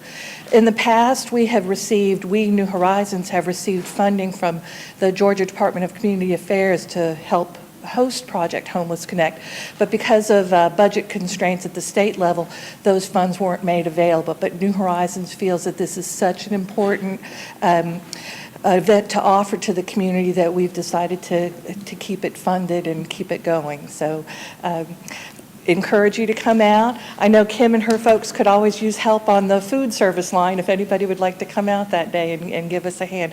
We'd love to see representatives of the local city council there. Thank you. Any questions on what's going on the week of the 22nd through the 26th? Thank you. Thank you for your time. It doesn't look like it. Thank you. Thank you, ladies, very much for what you and your organizations do. All right. Next, we have Mr. Kerry McCraney, who would like to speak to us about Metra and handicap parking violations. Hello, sir. If you come forward, just state your name and address. Kerry McCraney. I'm a Vietnam veteran, and on about December the 8th, I was issued a parking violation, which I've been a handicapped person since 1991. I also have a veteran's disability tag, and I went to Metro after getting the citation and talked with them, presented my place marker, which was fell when I closed the door when I went to the courthouse, fell in the floorboard, and he was real determined for me to pay a $200 fine. So I told him I would not pay the fine, I'd just go to court. So I went to Metro on 3 different occasions in Linwood Boulevard to try to discuss the case with some CEO called Rosa. She was never had time to see a person like me and discuss my case. So then I went to court on, I think, January the 4th of 2018, and the court just threw it out of court because I had the parking permit that I showed Metro on that time form. I just think it's a waste of the judicial system's time to take people like me to court when I showed proof that I had available parking permits to park in that area. I just want to know why they took me to all that extent after showing that I had parking permit. And also, they required me to give my Social Security number on this violation ticket, and I think that's a private matter. I give them a valid Georgia driver's license, and I think that you shouldn't have to give your Social Security number when you got a valid driver's license. When you get a ticket by any law enforcement officer, you never have to provide your Social Security number. I would like to know the reason why they require you to do that. All right. Yes, thank you, sir. We're going to have, I know we've got some folks who can speak to that, and so, Mr. City Manager, your mic is on, and thank you, sir. We appreciate it. We'll get somebody up here to explain it to you, and then when they're done, if you're still not satisfied, we'll get you and that individual to go in the back of the room. We'll figure it out, okay? Thank you for coming to see us. Madam Mayor, let me just say I've learned from staff that the gentleman received a citation for an expired handicap tag that was in his automobile. And he received the citation, and of course it did go to court because he was not in agreement with it. At court, it's my understanding, the judge, when he went to court, he did not have it at that time, and he said he had the expired one. He left it in his automobile, and the judge sent him out to his automobile to get the current one. And after going to his automobile and bringing the current one back into court, the judge did dismiss the ticket, gave him a probation period, and a short probation period in the event it occurs again. And so the matter was resolved as a result of him going to court, not bringing it with him, going back after the judge sent him out, brought it back, and once the judge saw it. So it went through the process, is my point. And it's no different than if you don't have, if you're driving with your expired license and you left your insurance card and you do have it, and you go to court and you bring it. I don't know what they do. I think there's still a minimum fine, but in this case, it was dismissed. And the gentleman obviously is still not satisfied with the process. But if you have an expired handicap tag, sticker, you are going to be cited. And as I was in the back room, the one thing that people have to know or need to know that when Metro cite you for parking violation, they typically take a picture. And they showed me a picture of the car with the tag in it, and it's expired. So if you'd like to see the photo, we'd be happy to show it to you, but he was properly cited, it went through the process, and it's been resolved. Okay. All right, thank you. And sir, if you continue to have any questions, we do have Rosa here, who heads up our Metro division. Would you like to speak with her privately? Are you done? Okay. Rosa, can you chat with the gentleman? Thank you. All right. Let's see here. We have next Miss Gail Tompkins, who represents Fruit of the Holy Spirit Ministry, and she would like to speak to us about us standing united against violence. And thank you, Good morning. Ms. Tompkins, so much for being here. And if you would just state your name and address for the record. Okay. Good morning, everybody, and I thank you for allowing me to be here. My name is Gail Tompkins. I'm a United States Air Force disabled veteran, and I'm a product of Columbus, Georgia, born, reared, and raised here. And it came to me in November that I wanted to do something different for my birthday. My birthday is sometimes always ends up on Martin Luther King's birthday, in the 19th, but this time his birthday is actually going to be on the Monday, and my birthday that Friday. And I thought about growing up in Winton, our playtime was the most important time in our life. And when I took over Fluid and Rec and named it after him, after he was murdered by drive-by, I named it after him because I wanted his name and his memory to stand out, how a waste of time, a waste it was for him to be murdered like that. And he had nothing to do with gangs or anything. And when I took over, my goal was to make that area a safe haven for the children, from the swimming pool to my building to the playground to the basketball court, because there was problems on the basketball court as well, as people were playing ball and the adults, and they were getting mad, they start shooting. All that I established no. And again, recreation, I tried to make it as fun for the children so they can enjoy being a child. In this present day, it's sad that it's so much has happened in that neighborhood, and sometimes I cry because of somebody dying by the hand of a gun, and some of those that was murdered a block away, a neighborhood away, were a product of my recreation center. So I said I wanted to do this activity on Martin Luther King Day to bring together people that are tired of this and tired of the violence, taking lives all over Columbus, because no place is immune from this. And I know it's a short time, because I thought about this idea in November, but I was doing something for my community in November. I do a ministry at Auburn and help people find jobs and different things like that. And my organization is a troubleshooting type organization. Wherever the need is, I'm there. And anyway, I thought about this idea in November. I put it on paper in December. And then I said, time to do it would be the 15th leading up to my birthday.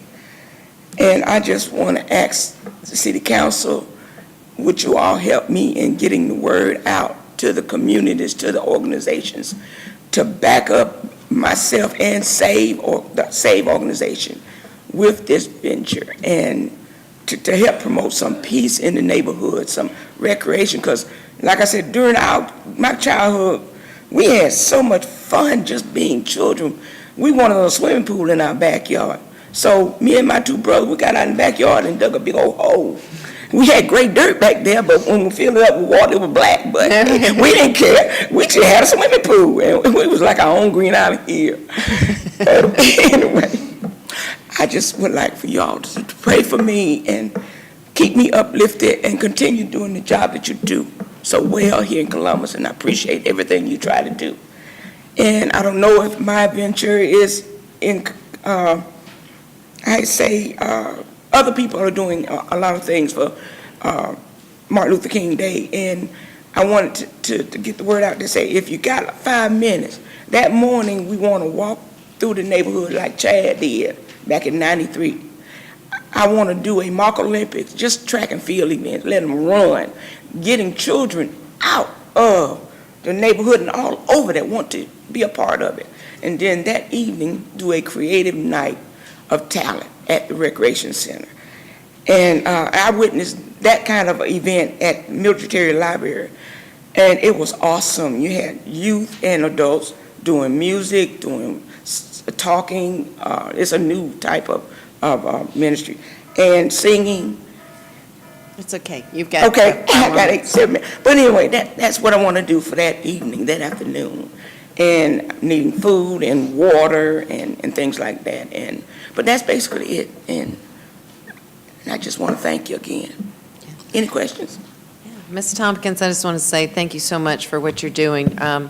Your type of efforts is absolutely essential to us fighting violence in this community. And it's you and a legion of citizens like you that have started mentor programs, that hold prayer vigils to stop violence, that march in the streets, that have neighborhood associations to help prevent crime. And we've got our crime prevention board that partners with some of those organizations too. And it is just multifaceted. And our faith-based community, I mean, we have, city manager and I were talking the other day about the number of meetings, just dozens and dozens and dozens of meetings from all of those different facets of citizens like you coming forward and saying, I'm going to put a stake in the ground in my neighborhood and say, enough.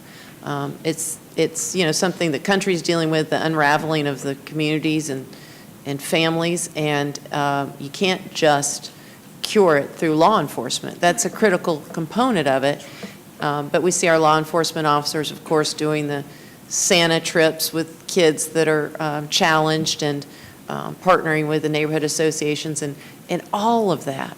Every single, we shouldn't take any one meeting, any one forum, any one festival, any one march for granted, because it all makes a difference. And even if you saved one kid because he happened to be at the march or he happened to be at the walkathon or whatever it is, there you go.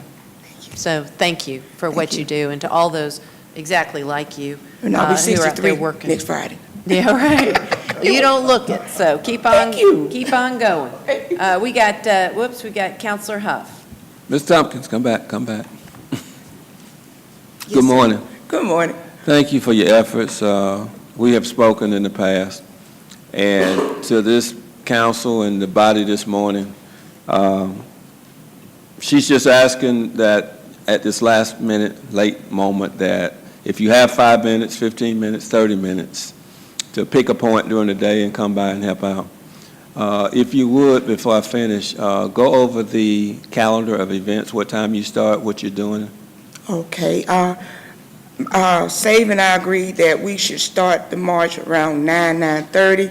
That'll give time for people that's doing the breakfast to make up their mind whether they want to join us or not. And then around an hour and a half later, 11, 12 o'clock, we'll do the mock Olympics, having a 100-yard dash, 220 dash, 440 relay, the broad jump, and things like that.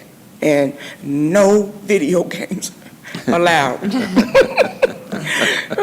Come with a free hand, ready to run. Okay, and and the talent night that afternoon, creative talent. Yeah. All children, from churches to neighborhoods, they have a dance team, singers, any kind of talent is welcome from all over Columbus, not just Whitten, but all over Columbus. And as we approach Monday and get ready for all the activities and to support you and do what you do, please, please, please go back and start early this year? Yes, sir. I think it's a great idea. Yes, sir. I think the community will get behind you. They just need a little bit advance notice Yes, sir. of what's going on. Yes, sir. And possibly some of our previous Parks and Rec, some of our present Parks and Rec people may have some ideas that may be essential to you accessing Flu Ellen Rec Center and things in the future. Thank you for all your efforts. Thank you. Thank you. And we've Your got- address, we need to address where all the activities are happening. Yes. Where is it? Address where you're having the event. Oh, okay. The walk starts at Flu Ellen Rec on 8th Street, at 2824 8th Street. And the mock Olympics is going to be at Carver High School on the track field. And inside the recreation center, that's where we'll do our Creative Night of Talent. Okay. Thank you. All right, and we have Counselor Barnes. Ms. Thompson, thank you so much. Just for having the Holy Spirit touch your heart in such a manner that you will come forward. I always like to tell people that my wife and I came back to Columbus when we were stationed in the military at Fort Lewis, Washington. And people in Washington State, fantastic folks.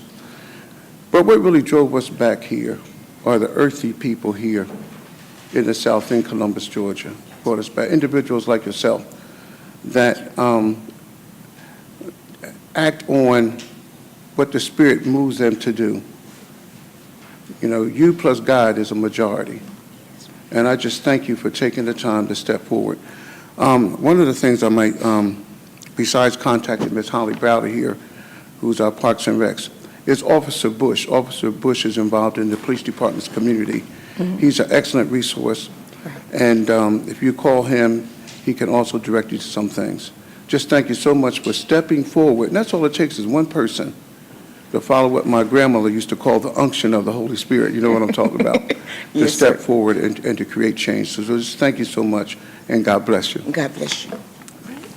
Thank you again for all you do, and we look forward to seeing you on January 15th, starting at 9:30 a.m. with a walkathon at the Michael Llewellyn Recreation Center, and hopefully also in the future, hopefully you can come to the MLK Festival, which is also something to bring folks together.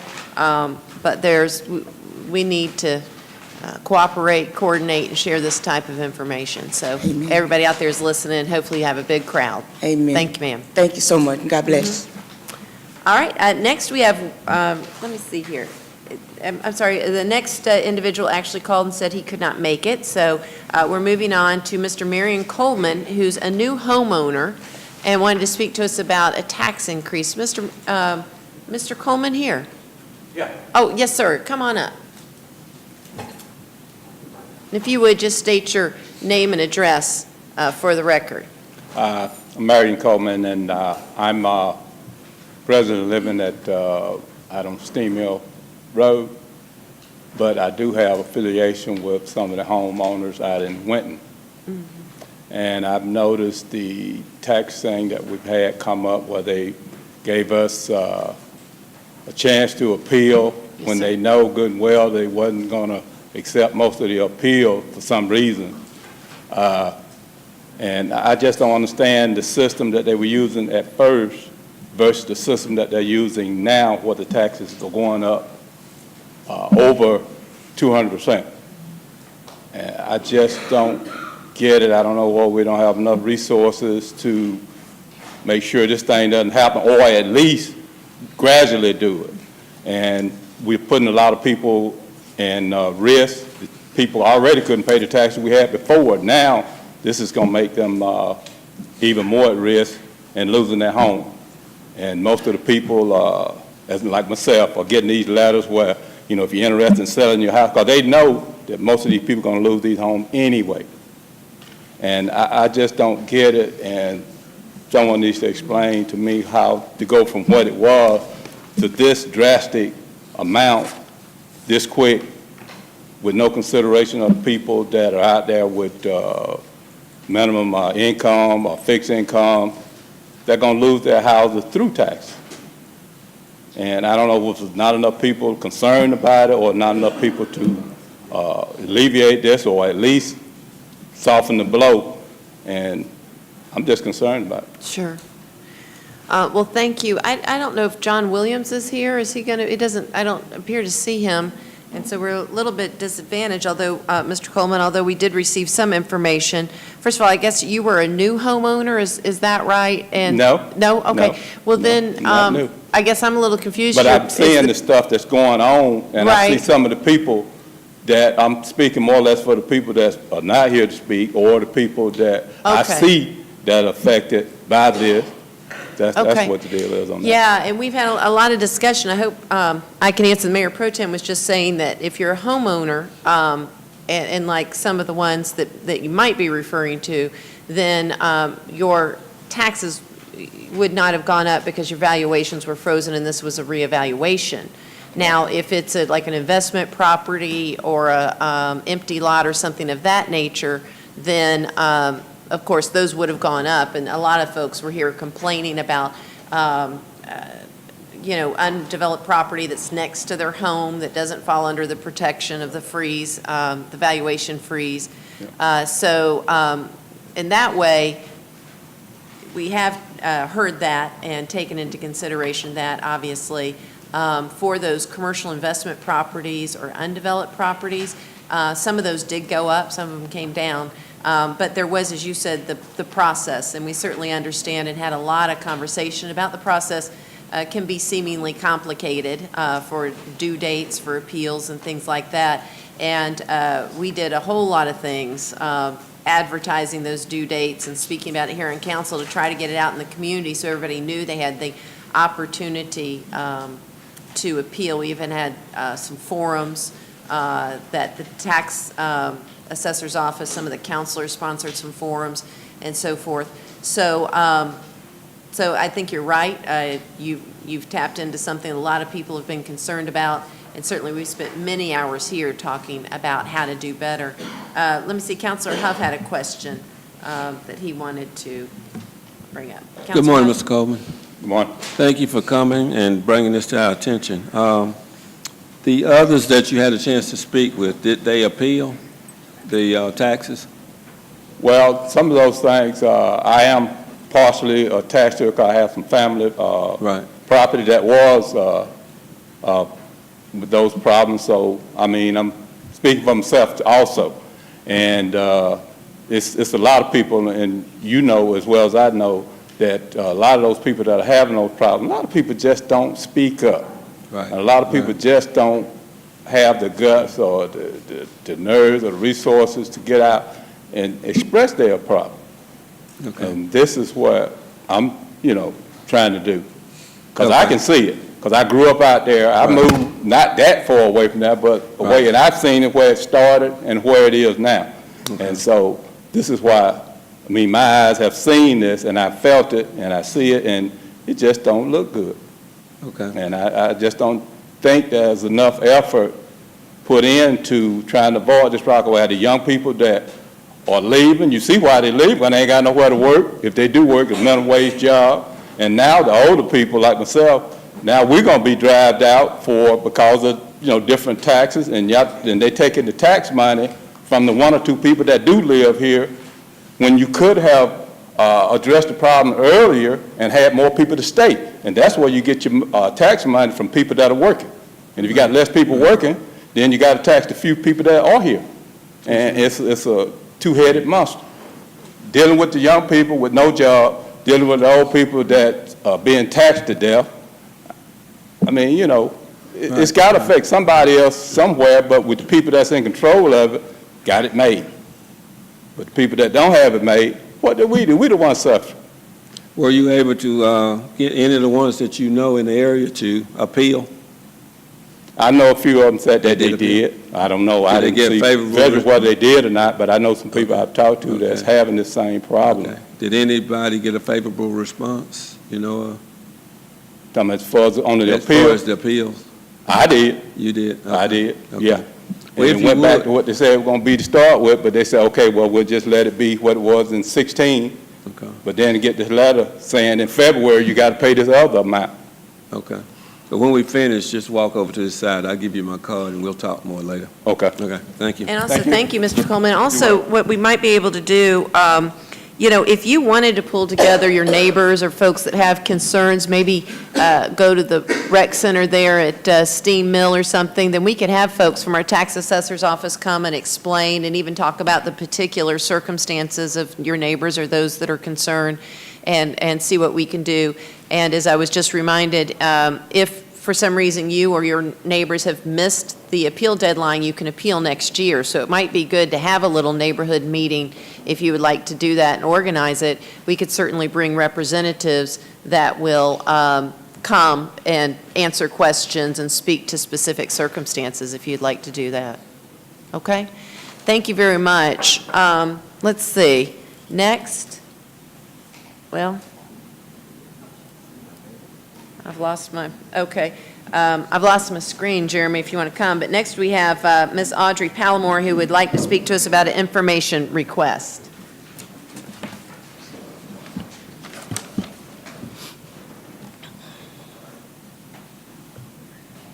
Yes, ma'am. If you would just state your name and address, please. Good afternoon.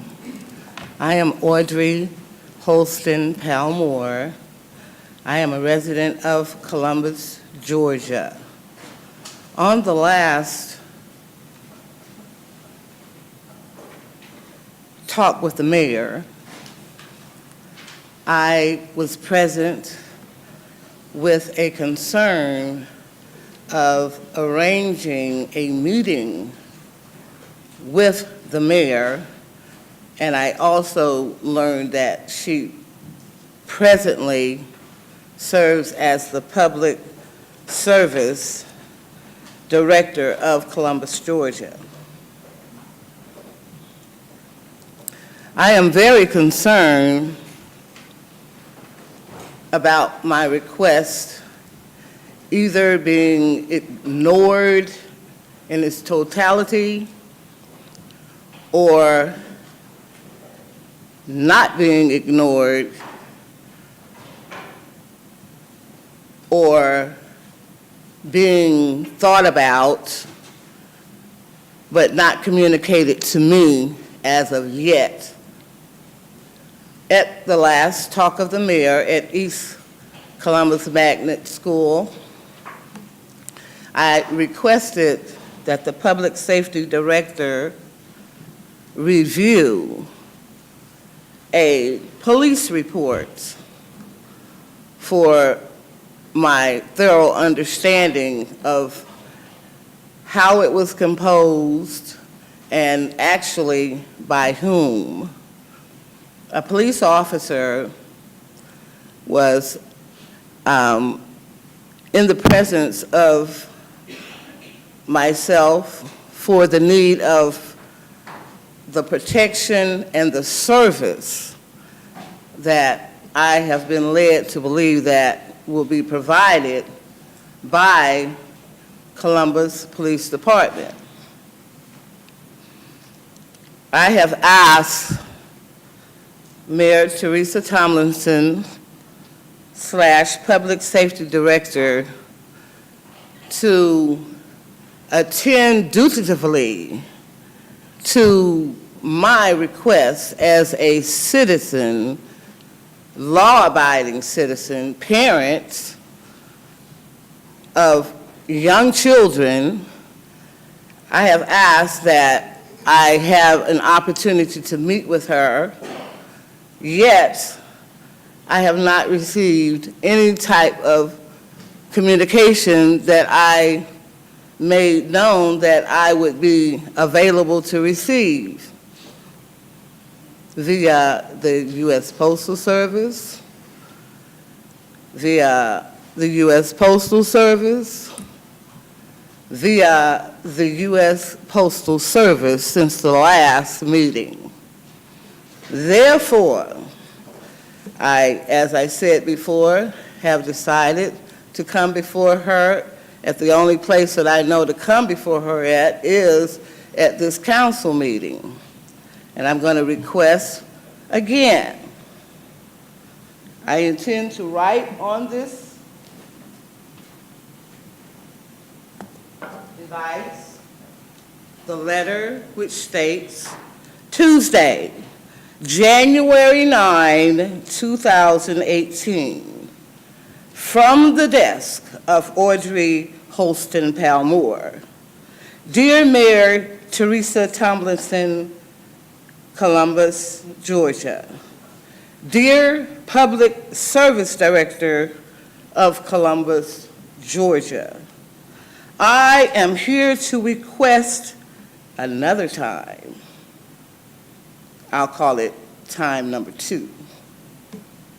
But I'm not going to put time number 2 on here because you already have video from the talk of the mayor knowing that that was my first time.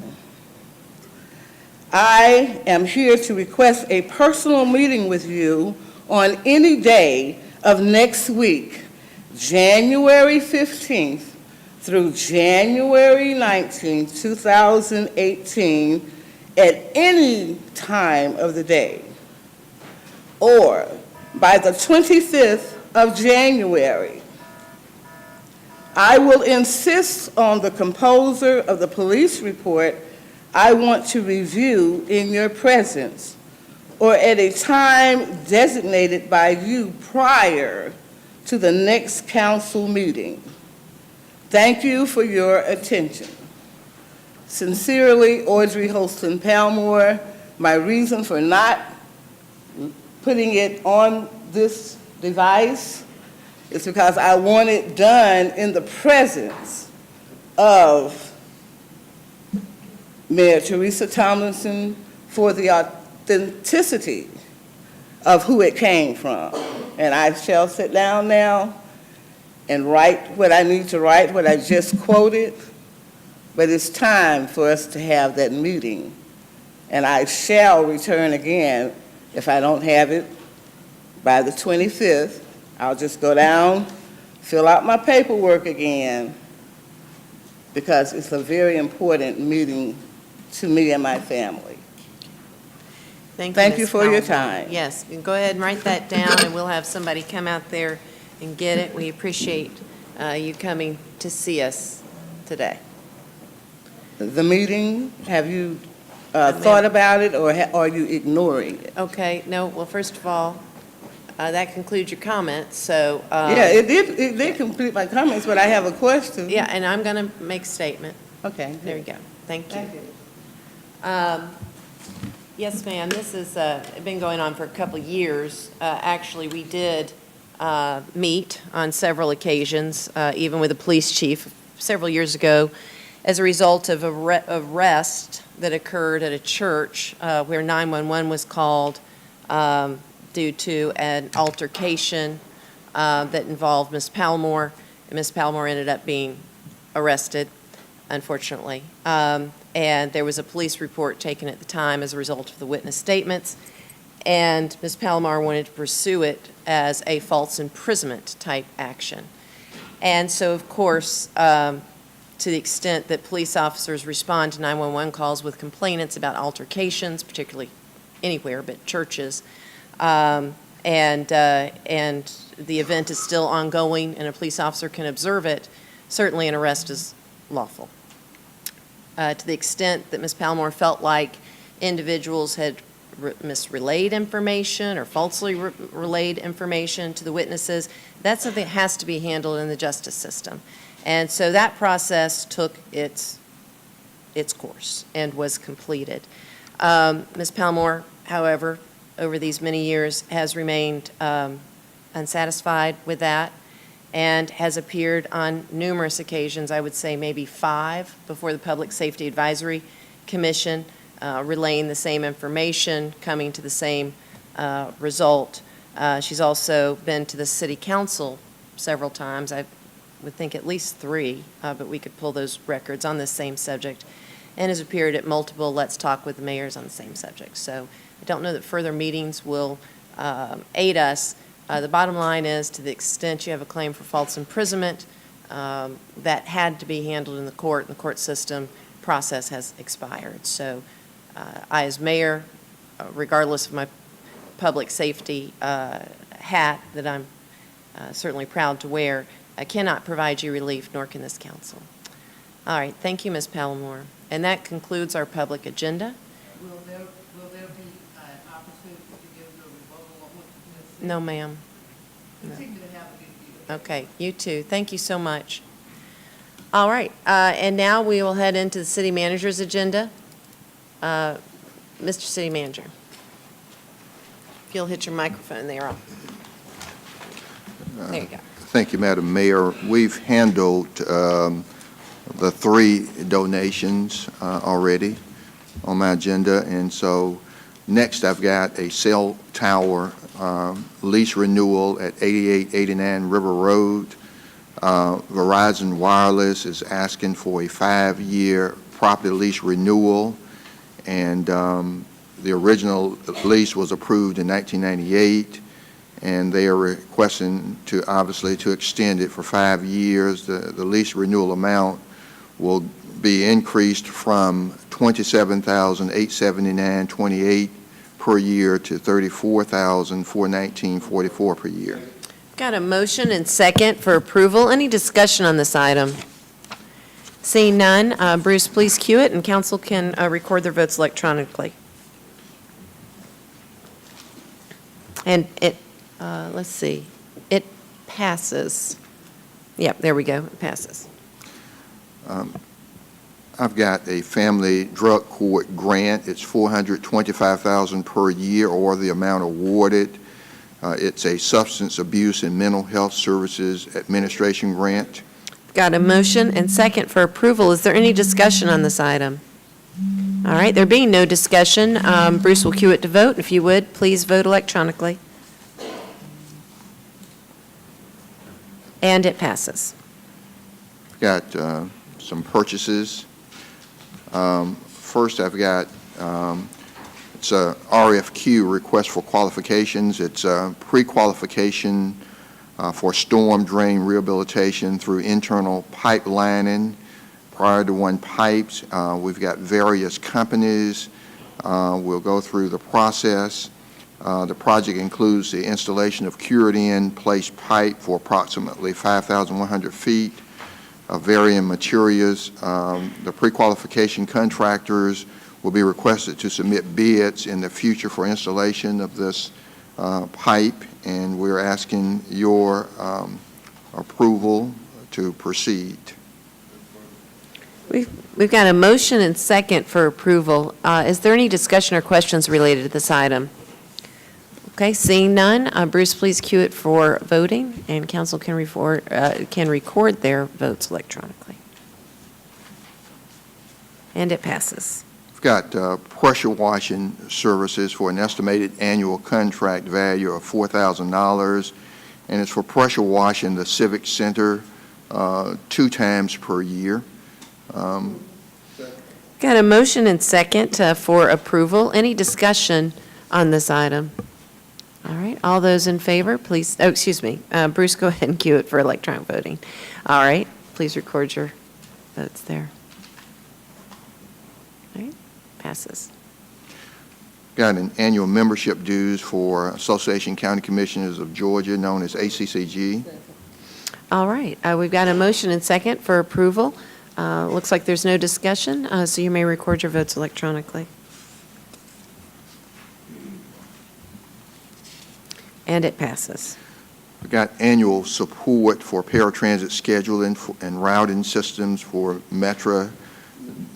All right, we've got a motion and second. There appears to be no discussion. If you would, please cue the vote, and council may vote. All right, and it passes. Next, I've got change order 4 for Macon Road Fire Training Center. It's in the amount of $44,000. It's to add gutters and asphalt paving at the training center, and it's $44,000. You may know that this was a project that we were going to do the new fire station, number 9 out on Macon Road. We didn't have money to replace the fire burn building, and they came and demonstrated to you that it was not a safe, healthy building for our firefighters to be training in, and we were able to manage a way to fund the Burn Center, and it was done in pieces because we didn't have all of the funding that we needed, and they did the pavilion, and it's kind of been a project that moved forward as monies were available. You remember the fire burn building and many discussions we had, and so the gutters need to be added, and asphalt in an area that we were not able to pave at that time, and or did not think we were going to need it. And the fire EMS have come forward and determined, we've looked at it and determined that they do need the gutters, and they do need to asphalt this area. Got a motion and second for approval. We have discussion with Counselor Thomas. I intend to vote in favor of this, but I'm sitting here wondering, why weren't gutters included to begin with? I mean, don't you, when you build a building, don't you put gutters on the building?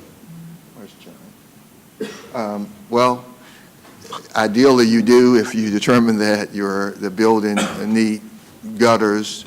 Well, in a place like Columbus where it rains all the time, it would seem to me that gutters would be, you know, a no-brainer. I don't know much about building, but I have sat through a couple of builders explaining to me that not all buildings need gutters. So I don't know, but let's get John to explain. He's going to talk about it. Yeah. And sometimes people don't determine they need gutters on their home until they find a problem, and then they go back and add gutters. So would you come around and talk about that? Morning again, Council. Typically, when we did that, when the prefab building, we had the original contractor that was doing the work, and we actually ended up kind of pulling out of that contract because we found another local contractor who could do more work for not as much. When they ordered the prefab building, I guess for whatever reason, the gutters were not considered. I know initially when we had the architect, we were originally just going to do the control room, which didn't have the pavilion. And for whatever reason, when we negotiated with the prefab building, that's just a part that wasn't done. Out of that $44,000, I think the gutters are only going to be somewhere between $5,500 and $6,000. The rest of it is going to be for paving. So, like I said, it was just an oversight when we were doing the value engineering to be able to get them the pavilion, to have that covering to perform exercises out there. Because at that point, they were still split between Macon Road and, is it Jackson Avenue, where they have the old building, and they were still split between both of those. So at that point, we were just value engineering, trying to get them a shelter over their head to be able to have the exercises out there as well. Thank you. Okay. Well, and again, you know, not to belabor it, but you know that all funding was not in place. We did not have monies to do the burn building and all this other stuff, and we had to figure it out, and it was a high priority for you. They came and they showed you and they demonstrated, and they valued engineered, they tried to figure it out, and we are where we are. But they've got a beautiful building that's allowing them to service the citizens in that area of that fire station. And we're training firefighters at a brand new building. Madam Mayor, we ask for approval. Okay. All right. Is there a motion? There is a motion. Okay. All right. In a second. All right. That concludes discussion. Let's Bruce cue it for voting. And it passes. Next, I've got annual subscription for GMA, Georgia Municipal Association Cable and Telecommunications Management Services. All right, we've got a motion and second. Is there any discussion on this item? All right, seeing none, if we can cue it to vote, please. And it let's see, and it passes. Okay, I've got master services and purchasing agreement for body cams and accessories for the Muskogee County Sheriff's Office. Got a motion and second for approval. Let's see here. There is no discussion, and so we'll cue it for voting.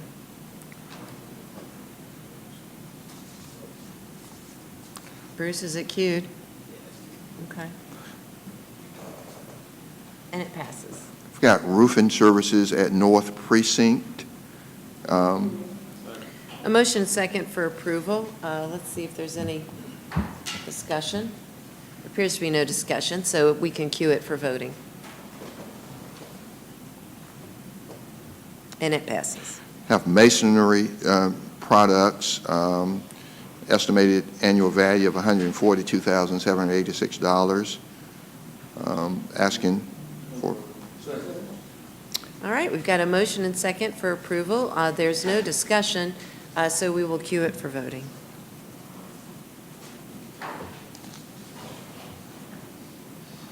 All right, and it passes. Got a garbage truck repair. All right, and there is no discussion, so it's ready for voting. All right, and it passes. On this next one, I'm going to have our IT director come around and just talk about why this is needed, and it's not connected to their revaluations, but that name, Tyler Technologies, may cause you to have a question or two, but we're asking your approval of additional services addendum for Tyler Technologies to provide database administrative services in the amount of $26,640 for 1 year. And I will tell you that we have similar agreements with other vendors on their software products where the maintenance services are beyond the scope of the CCG staff.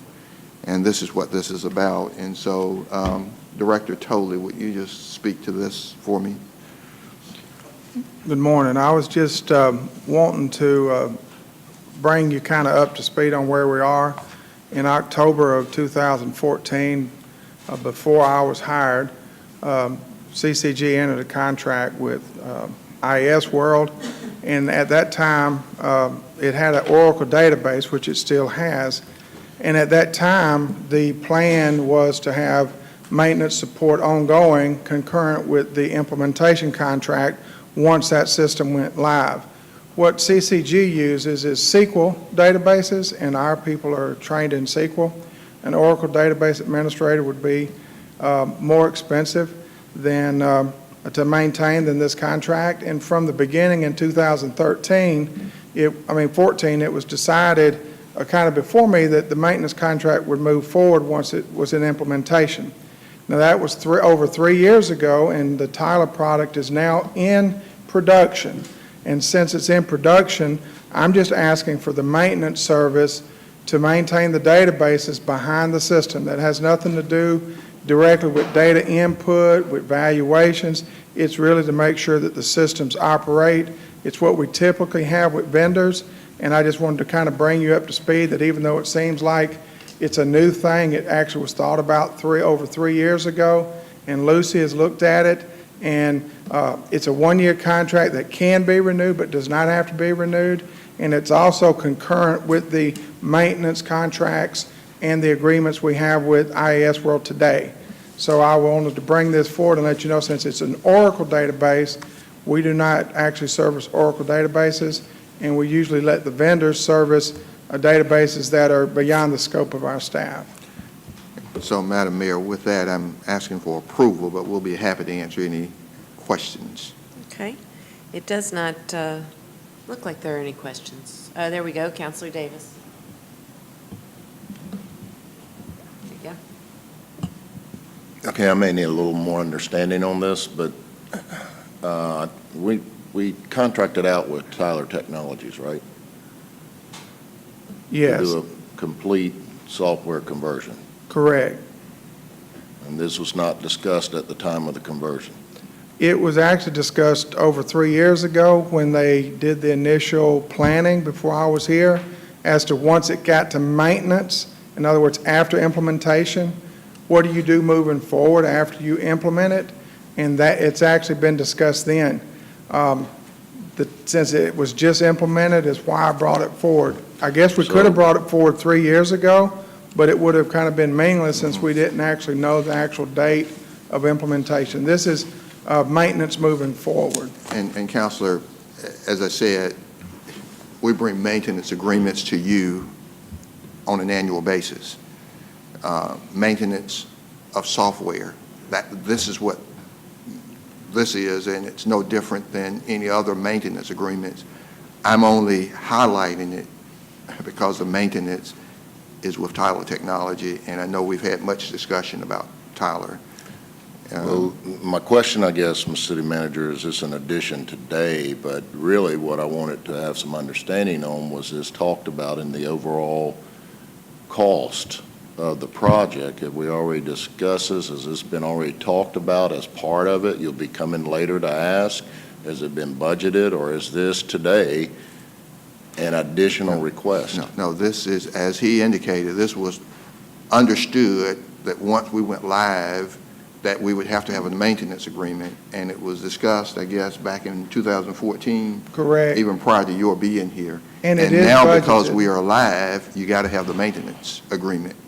And so we're asking you to approve. Well, I think that's what, when we had these hearings here in the council trying to figure out an understanding of what exactly transpired over time and happened, I think we mentioned, matter of fact, I think I mentioned, are we to expect any more concerns? Are we expect any more requests for funding? And nobody could answer it. Now all of a sudden, is this it, or are there going to be more requests? From an IT standpoint, who's responsible for maintaining or making sure the system is maintained, they are going to ask you for this every year.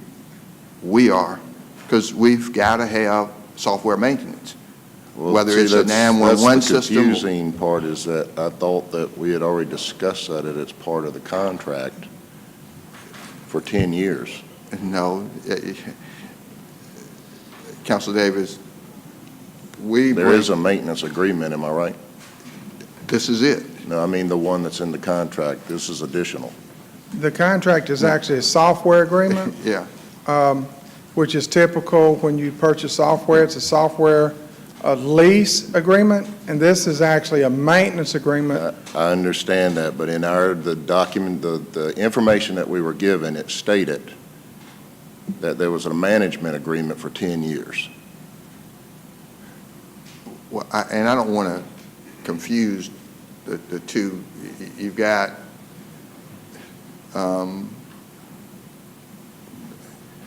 I'd have to go back and look to see what you're referring to as a management agreement. But we have, under any major software purchase that we make, we have got to have an annual maintenance agreement.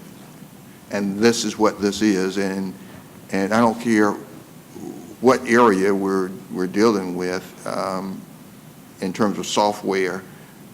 We're going to come back to you on an annual basis, and you approve it, obviously on an annual basis. Well, and that's understood, Mr. City Manager. I guess my whole point is when the requests come to this council and the information we receive and whatever is being communicated to us, and I will tell you, my understanding was when it came to us that it was a total package deal for an amount.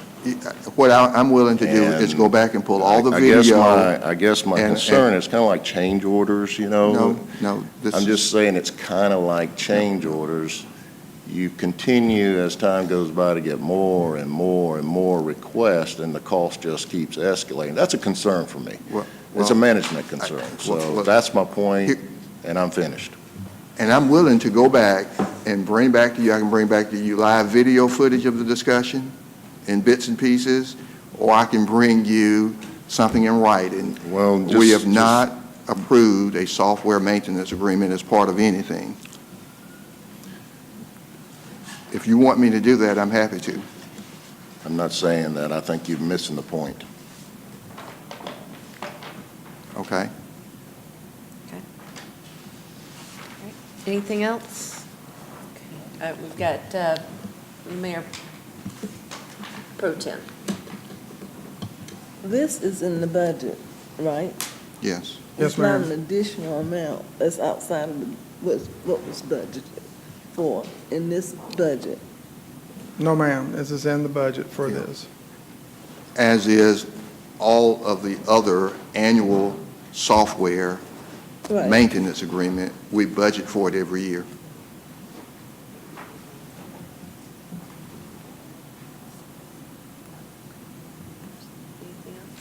Okay. All right, we've got Counselor Davis again. That's why I brought it. That's why, because of that. And so, Well, Ms. City Manager, I guess we just, it states additional services here, but what you just, in such a short time, answered to Councilor Pugh was what I was trying to ask from you. I think I asked you if it was a budgeted request, not only today, but in the past. Well, that's what I'm getting to. So evidently, there's been some planning here. Oh, yeah. Versus just a continuation of request to this council on a very concerned, well, just a matter that's been very concerning over the last several months. So thank you. Well, I apologize that I wasn't clear. Okay, all right. Sounds like we've exhausted that issue, and it's ready for a vote, is it not, Tiny? Okay, we've got a motion, and we got a second, and it's queued for voting. And it passes. Madam Mayor, I have two updates that Director Rick Jones of Planning will come forward with. The first one is the Metro T-Splosh update, and then Liberty District update. Director Rick Jones.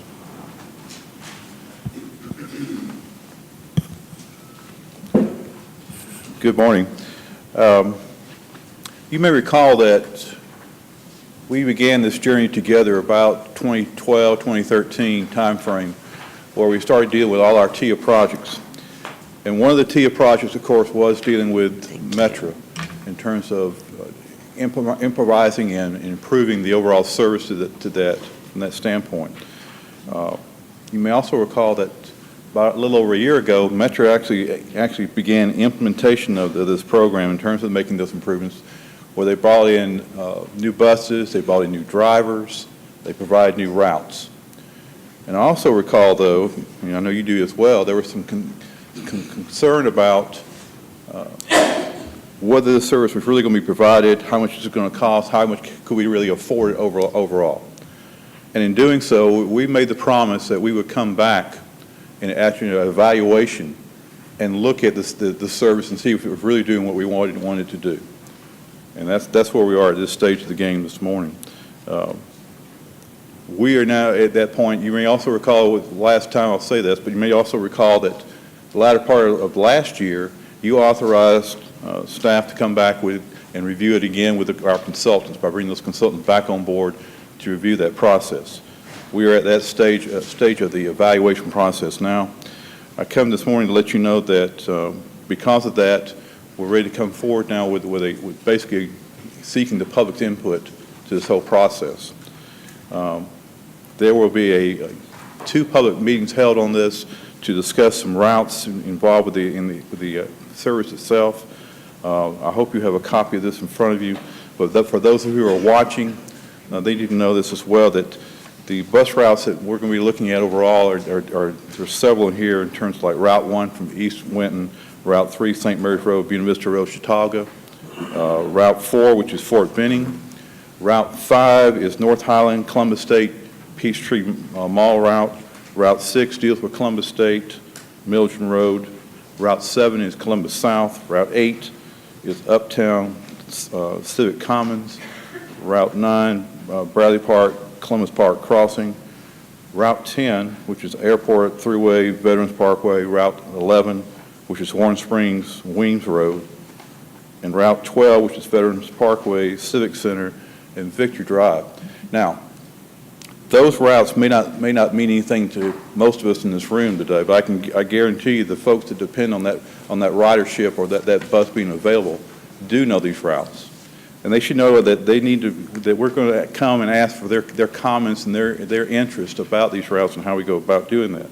There will be two public meetings held on this subject matter. They will both be at the training room at the Metro main office at 814 Linwood Boulevard. The first one will be held on January 30th at the end of this month, with an information session beginning at 4, running from 4 to 5 p.m., and then a public comment session running from 5 to 6 p.m. The same can be said for the meeting that will also be held on, if you can't make the January 30th meeting, there'll be another opportunity on February 1st, again at the Metro main office, again located at 814 Linwood Boulevard. Same time frames, with the understanding that folks will come from 4 to 5 for an information session, and then from 5 to 6 will be the actual public comment period.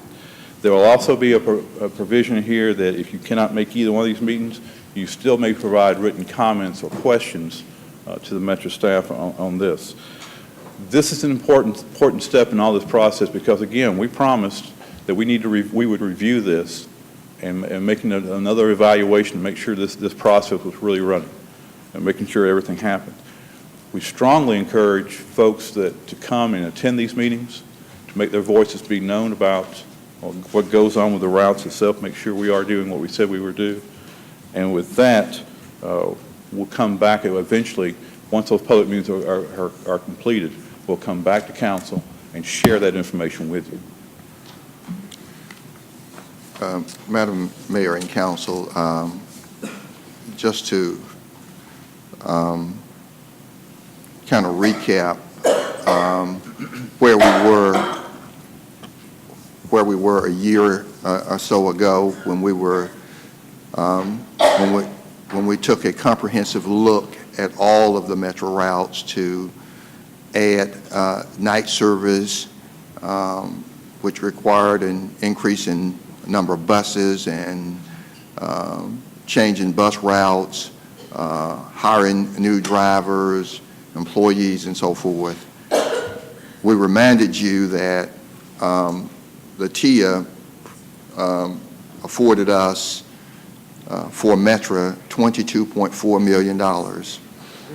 And we would use that money to do what we committed to the voters, the citizens, that we would do in terms of increasing, adding third shift or increasing night service and so forth. And we told you at that time that we know that that $22.4 million has to carry us for years to come. And we told you that we would look at routes, evaluate routes on an annual basis, looking at that added service. And that is what we're doing, and this is a first-year report feedback. We're looking at routes. We want them to be as efficient as possible. And so on the second page, you see trip discontinuations.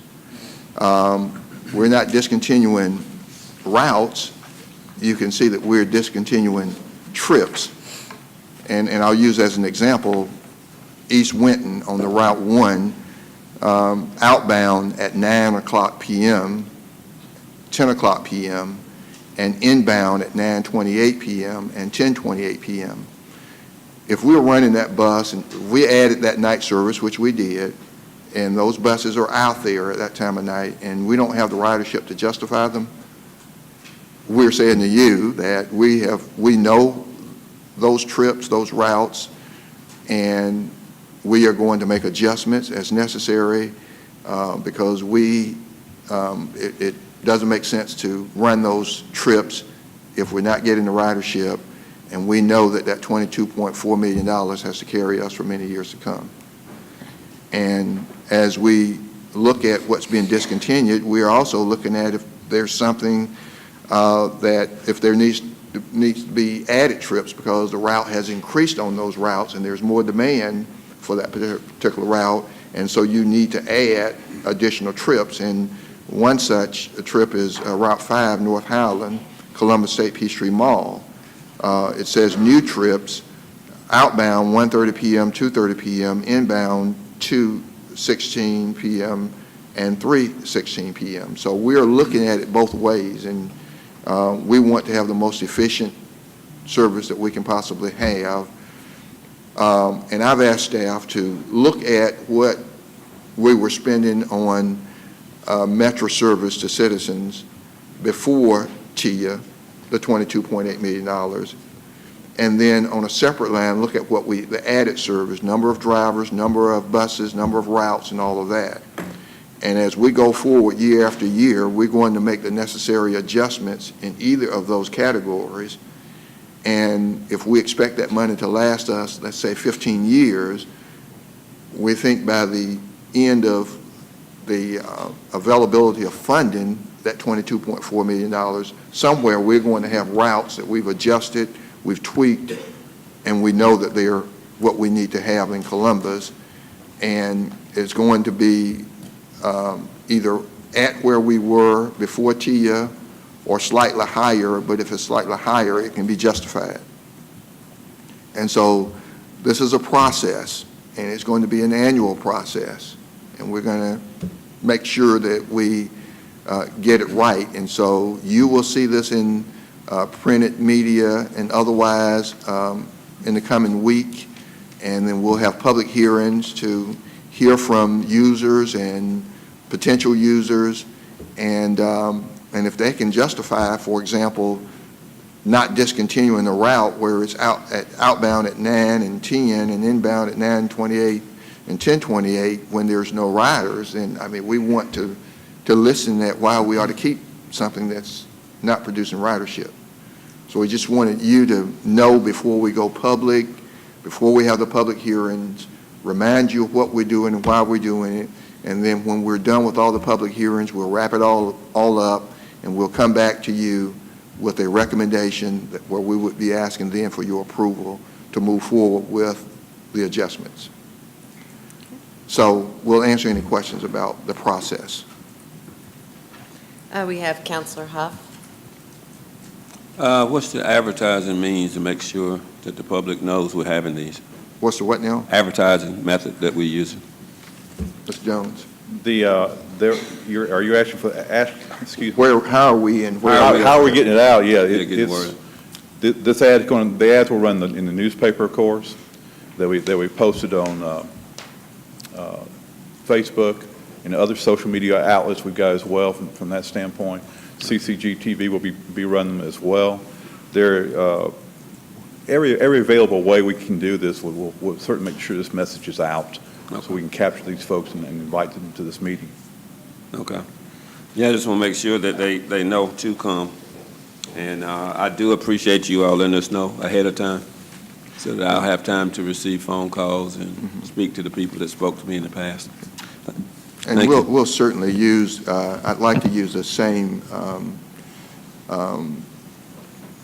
means that we use when we're getting out the holiday schedule for routes. I know that Tiasha normally sends it to churches and on Facebook and asks them to help us communicate, so we'll make sure we do all of that.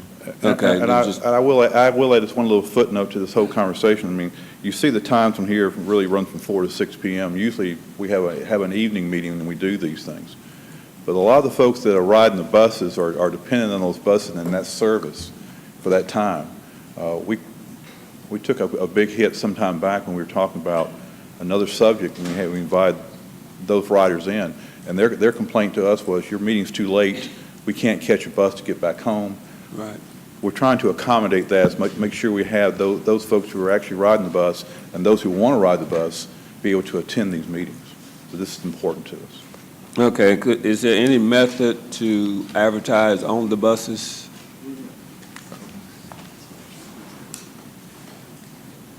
That's a very good question. We are going to utilize every avenue for advertising. We will be advertising on the buses, as we always do. We have copies available at the transfer center for people who want to pick up copies and take them home. We will be advertising this Sunday in the Ledger-Inquirer. It will go in the legal section, the Columbus Times, the Courier, Facebook, website, city website. We will also have copies available for the different various departments like Parks and Recreation, senior centers, as Mr. Hughley stated, here at the City Service Center, the Government Center, any department that we think the public utilize, we want to make sure that we get this information out. We have supervisors there at Metra who will be talking with customers one-on-one. We have IT just recently set up a dedicated phone line that will be utilized effective on the 14th, and it's there on the flyer, and that's for customer comments in English and Spanish. So all of those comments will be recorded, notate, documented, and will go on record. I'm sorry. Step back a little bit. Any other questions? I lost my thought. Housing Authority and Department of Labor, is there any way to put information there? I'm sorry? The Housing Authority and the Department of Labor? We will Okay. put them out in those areas as well. Okay. Okay? Thank you. Yes. Okay, we've got Counselor Barnes.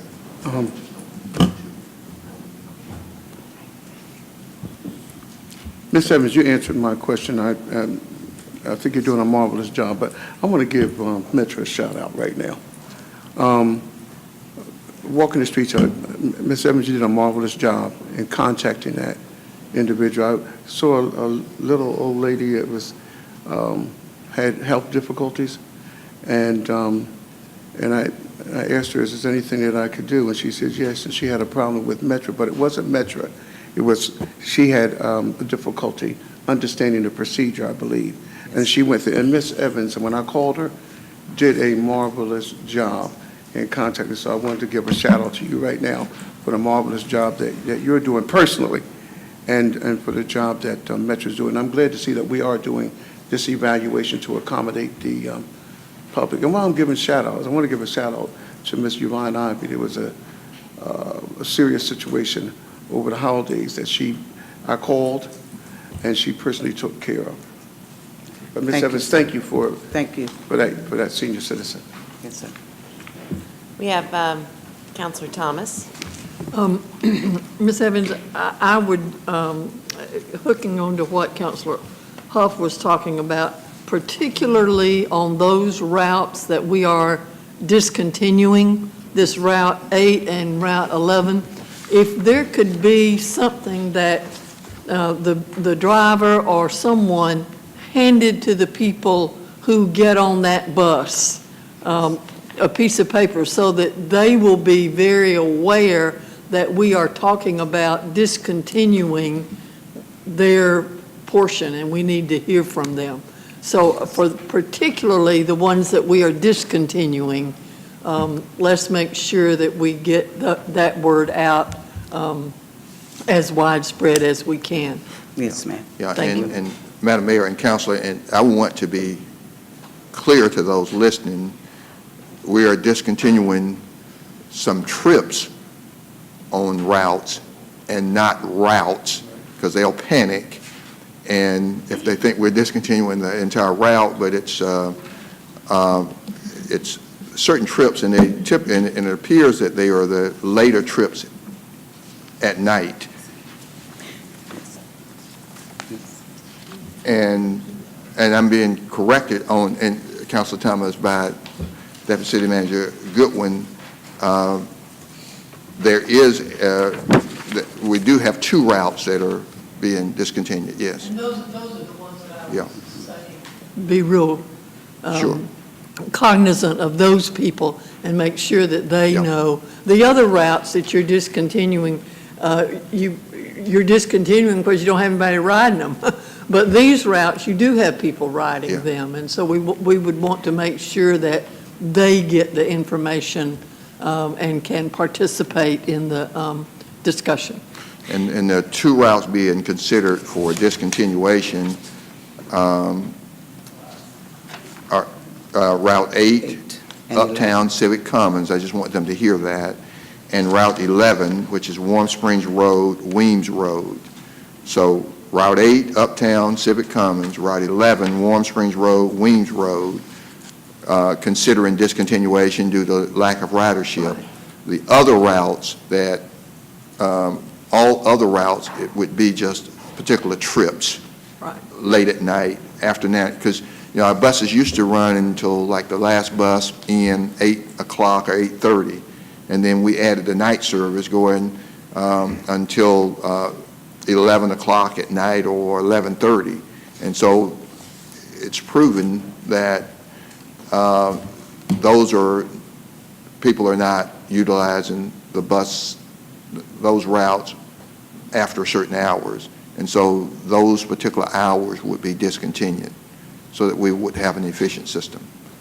And of course, we'll have all of the hearings and we'll wrap it all up, and then we'll come back to council, and it'll be on first read and second read so that we'll have a public hearing to be, people could be heard here at the council before you vote to move forward with any recommendations.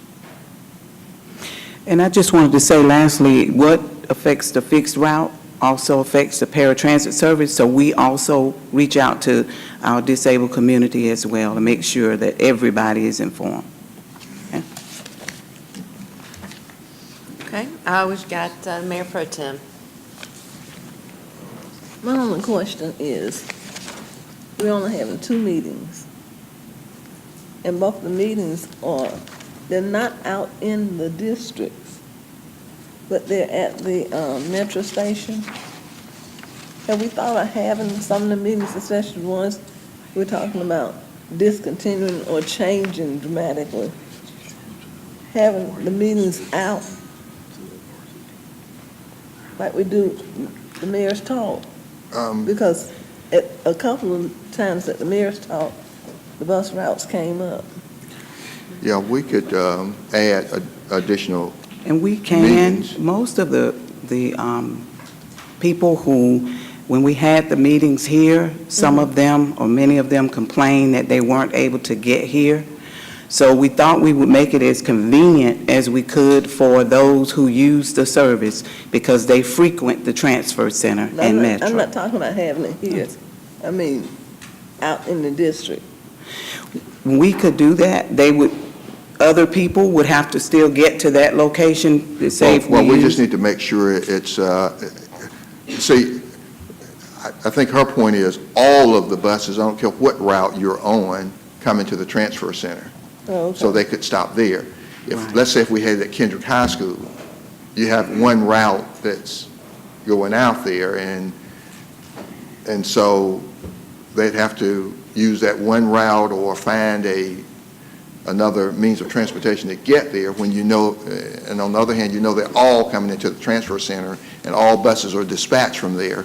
So it's perhaps a better gathering place for those who use the service is the point. But certainly we can consider some other sites. But that would be the downside of a site, of the other sites. And let me ask you this. Those individuals that use the bus service during the time that we're talking about having the meetings, are they usually coming from work during that time?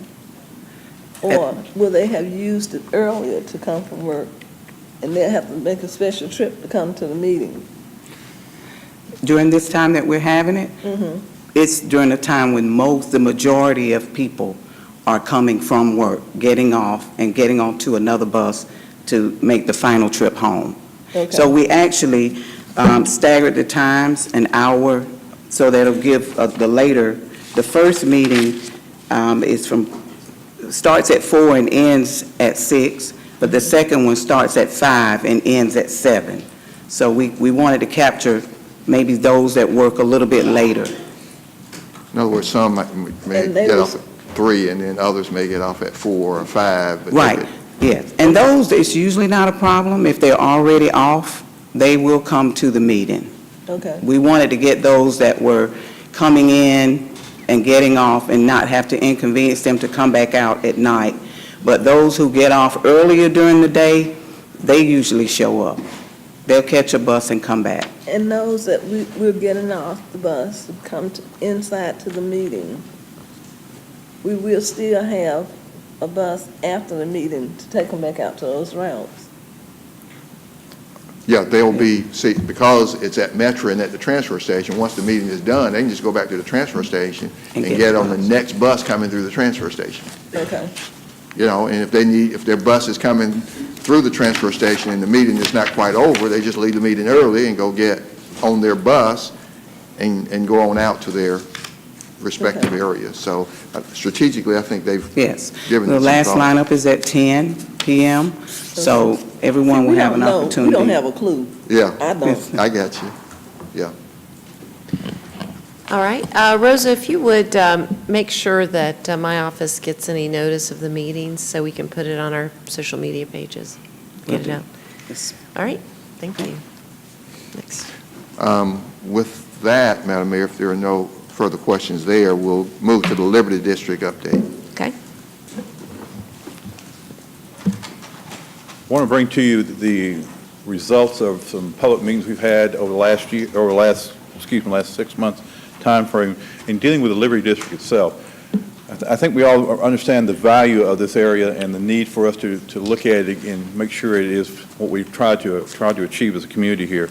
We've made some considerable investments over time in this area. We've seen some interest that has reoccurred back there.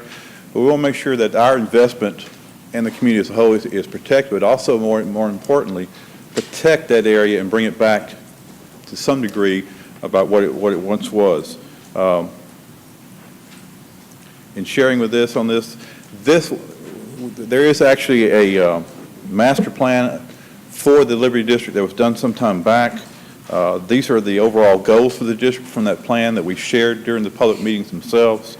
The idea of being able to restore and maintain the viability of the area, promote a sense of identity and pride and confidence, to provide a safe and livable, desirable neighborhood again in this area itself, to provide for incentives for reinvestment and rehabilitation, to rezone designated areas for appropriate planned uses, and of course encourage private market and reinvestment in adaptive use. Those are the goals now that's established in that plan. And the idea really is, are those goals, those objectives really still something we want to pursue and something we want to deal with as a community from that standpoint? And again, that's what we shared with the meeting itself. We've had 5 public meetings on this thing in dealing with it. We started back on May 30th at the Government Center Annex. We did one on the 11th at the Liberty Theater. We held 2 in the Military Library, August 15th and November 15th. The November 15th was an interesting meeting in the sense that, in sharing and hearing some comments, the primary comment we heard was, basically, Mr. Jones, you promised us that you would notify us by email when something went on with this next meeting, and we didn't receive an email. And they caught me on that. It just happened. Didn't like for it to happen, but it happened. So that time we backed up and said, all right, let's have another meeting, because we need to make sure we get everybody captured here on that. So again, we did that on December 12th at the Liberty Theater itself. I will tell you that with all the meetings we had were well attended. We had good conversation from them. We had a lot of great comments from it. And we wanted to make sure we captured that. That's the reason we had pretty much a wrap-up meeting on December 12th to make sure we heard the things that were said. At those public meetings, we said it ended the presentation. We encouraged all of our citizens to share any hopes, dreams, or needs they have for the area itself. Those comments were then recorded and gone through. And we broke out the comments we're going to share with you real quickly here into 4 different categories, which was redevelopment, master plan, economic development, and livability for the area itself. In sharing that, under redevelopment, these are the things we heard from our citizens, was there was lack of funding opportunities either from the city or from developers as a whole. The residents were being felt like they had been left out or still were being left out dealing with the master plan process itself. Timeline, folks were saying it's just taking too long for things to occur in the Liberty District. We've been promised things are going to happen, you're going to do this and that. Nothing really is happening, so the timeline they had just felt was taking too long to go through. There was concerns about future parking options, and of course we showed some examples of what development could look like in the area itself, but they just felt like their parking concerns was there. There was a strong desire for the preservation of historical culture in the area itself. We heard that very loud and clear. That went without saying. And again, of course, this idea of lack of investment, things that were promised or talked about happening, have just never really recurred. Under the master plan itself and looking over it, they were concerned about the history of the area. Plan champions, someone besides the city needed to take ownership, and we agree 100% with that. that someone needs to be, or someone's really need to be those champions, someone that will take this and actually run with this whole process and keep everything moving as it should be. There was felt for a need for it to be for a Liberty District Committee. We'll talk about that in just a second. Reuse most of the existing plan, or the previous plan, or existing plan itself. There wasn't a whole lot of desire to really restart this process over. Folks who looked at the plan felt like there was a real basis, a real foundation we could build off of to get this going, and so they were really more concerned about taking what we had and putting it to good use. And of course, this goes without saying. Also, include minorities in the redevelopment process. That's just primary. That has to happen from that standpoint. For economic development, things we heard about were commercial development in terms of seeing some things happen down there, income increases in the area itself, use of the tax allocation district. This is something we put in play about 2 years ago, and they were looking for that to actually come forward. Incentives, they were looking for that, market-style developments and things of that nature, and then grocery stores. The one thing we tried to convey to folks, I think, in all these meetings is, where there may not have been a whole lot of physical developments going on, there have been some things that have occurred in this area that they need to take to heart and to understand about. Things like in dealing with the storm sewer problem we have had down there. We've still got some issue with that, but not to the extent we had. We're light years ahead of that. The implementation of the tax allocation district. We actually have something now in place that can provide some incentives down there that would encourage, we hope, would encourage new development to occur. And we want to remind folks of that it's not a thing that we just sat still and nothing actually has ever happened. We do have some things in place now that can encourage economic development to occur. And then livability on this one, again, with parking concerns, the African American culture, with all of that, the flood prevention upgrades and so forth, increase children activities and things for the children to do in that area itself. And then this idea of protecting, preserving, encouraging, and monitoring, or I guess what the word I'm looking for here is acknowledging, I guess, the fact that the importance that the churches play in this particular part of the community. And that's something we certainly heard about as well.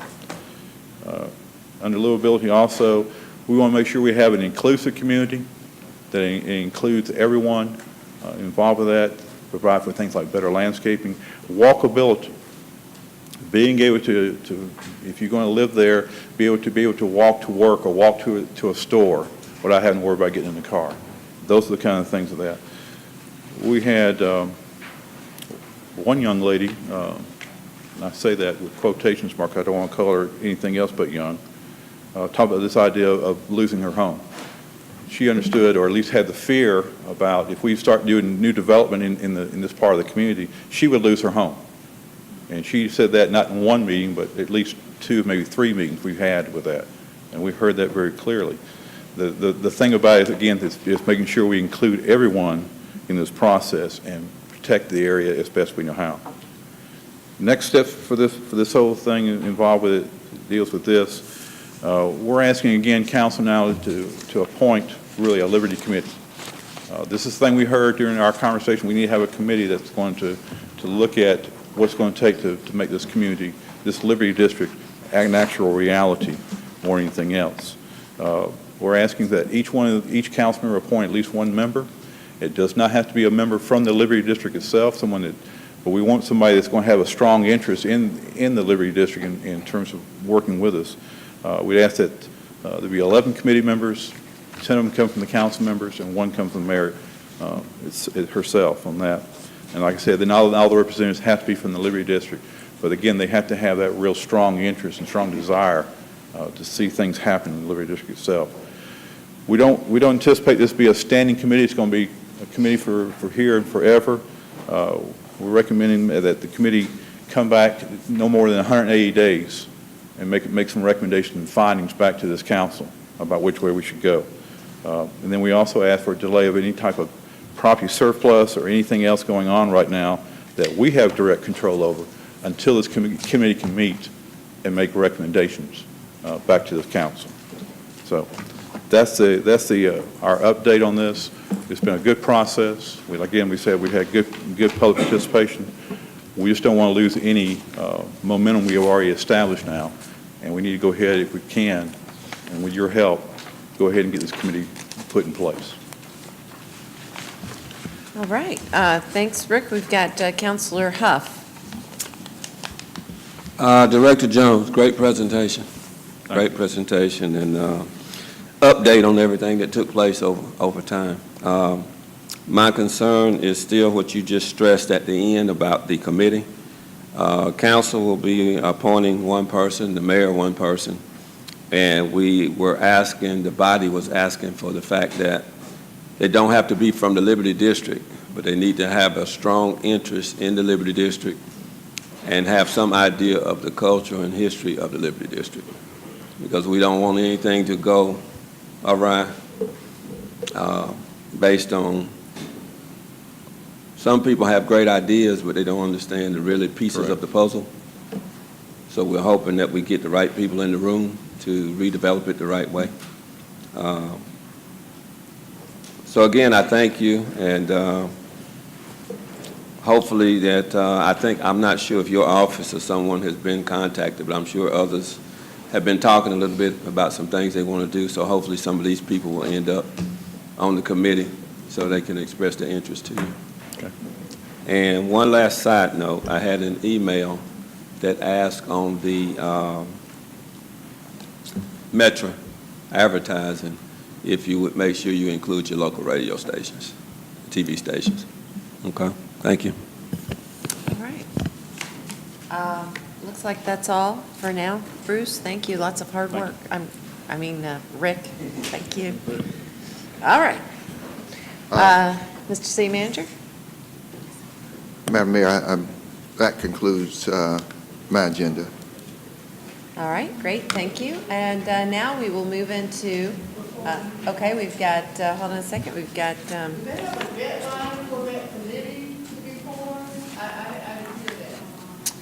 is there a phone number or an email, Rick? Well, and Madam Mayor, our planning department director, Rick Jones, will be the point of contact if someone out there has questions about the Liberty District, the committee. If he receives names, he'll make sure that council members get those names. That if they, I'm sure we'll have people expressing an interest and may not express it directly to a council member, and he'll just collect those names and say to council members, these are all people who have expressed interest, so at least you'll know. All right, great. Rick, did you have something quick? Yes, ma'am. If folks have an interest and would like to share that with us, they can email me directly at rjones@columbusga.org, or they may call me directly also at 706-225-3936. Okay. So that's rjones@columbusga.org, and you got his number there. Yes. Hold on, Rick, we got one more question for you. Go ahead, Madam. Yes, ma'am. Mr. Jones, I thought we came, the night we had the meeting, I thought there was a time frame that you talked about the possibility of happening, as far as appointing the committee, how long they would work, and when they would bring stuff back. A time frame for appointing the committee, and I would. You talked about that, she says, at one of the meetings. I thought that night at the Liberty, we talked about the possibility this spring. My memory is failing me on that, Madam Mayor Pro Tem. I'll stand to be corrected on that, but I would hope we can get this committee in place within the next 30 days. Okay. All right, we've got Councilor Thomas. Yeah. If this is not on this topic, Mayor. Yeah, that's fine. We're done with the other. Okay. Mr. City Manager, I had the occasion the last day or so to drive down 3rd Avenue over by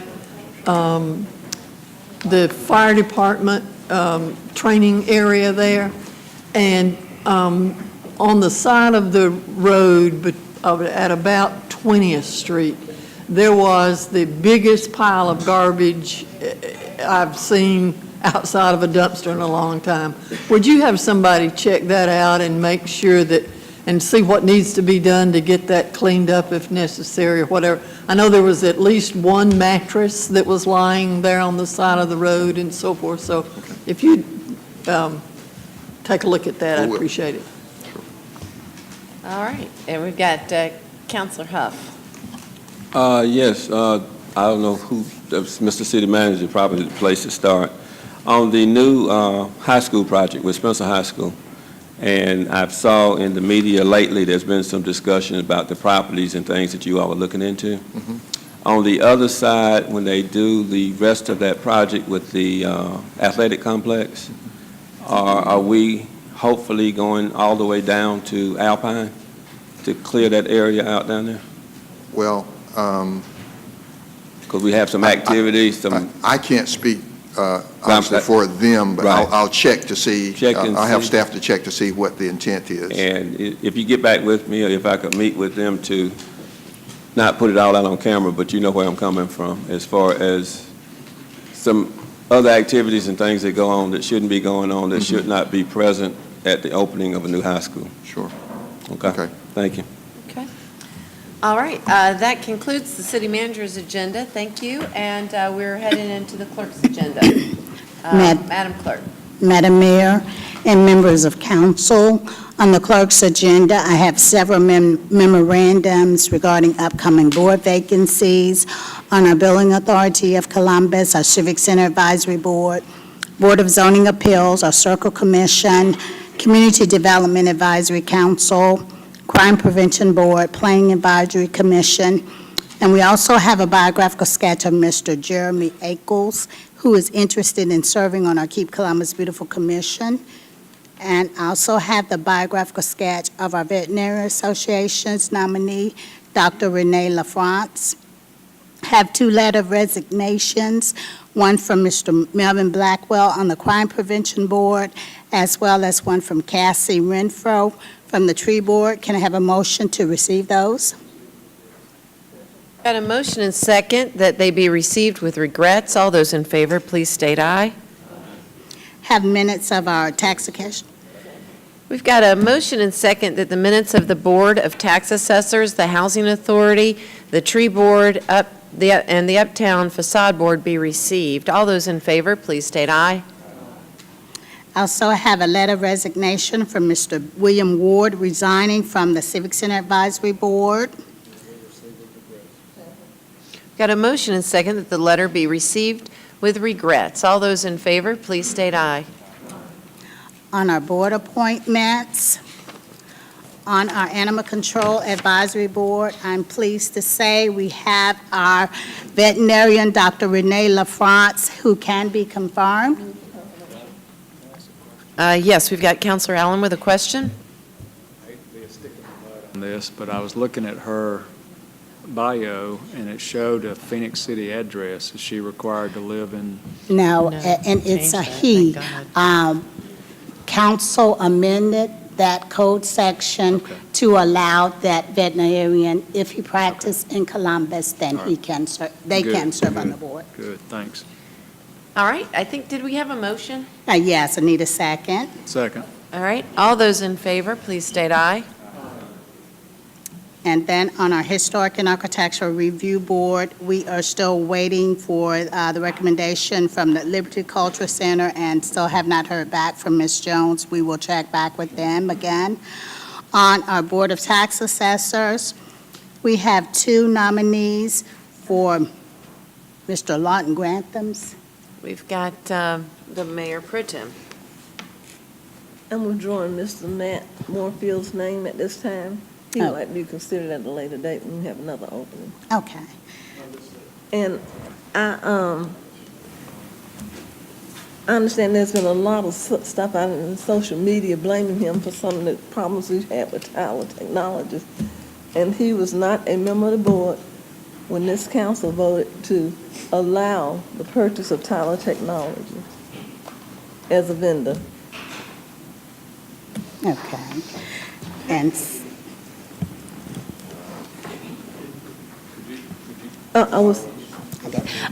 she indicated that she is withdrawing her nominee of Mr. Matt Moorfield for the Board of Tax Assessors. At this time. Okay, we got a motion and second to confirm Ms. Govar. All those in favor, please state aye.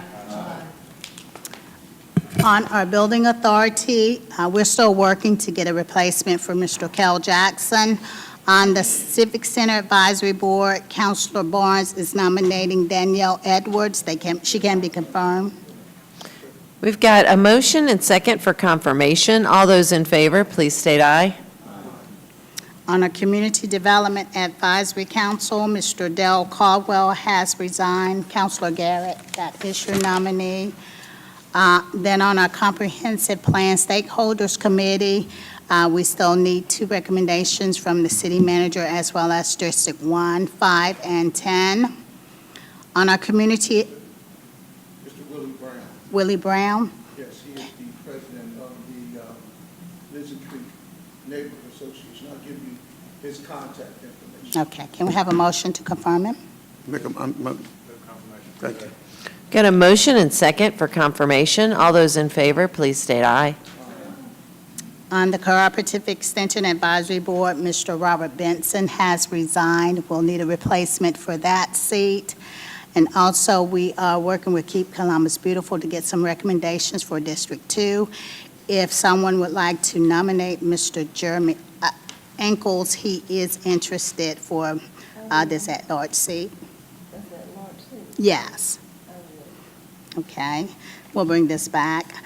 On our Public Safety Advisory, the mayor is still working on a recommendation for Ms. Brenda. Actually, I have someone, but I'm going to have to get it to you tomorrow to get the information. Sure. Yeah. We are still working with the school district for their recommendation for Mr. Battles on our Recreation Advisory. Also for our District 2 and our District 10 seat, we need a recommendation. Okay, we've got Councilor Davis as well. District 2. Yes, I don't know. Sean Souvenir. Sean Souvenir. I think it's Souvenir. Yeah, I think that was from a past meeting. I think we expressed that. And that's for District? That's for District 10. 10? Okay. Can I have a motion for confirmation? Second. Okay, we've Motion, got second. a motion and a second. All those in favor, please state aye. On our River Valley Area Agency on Aging Advisory Council, they are recommending Ms. Dorothy Harris, Mr. John House, Mrs. Marilyn House, and Ms. Janie Barnes to represent them on this council. Can we have a motion for confirmation? Got a motion and a second. All those in favor, please state aye.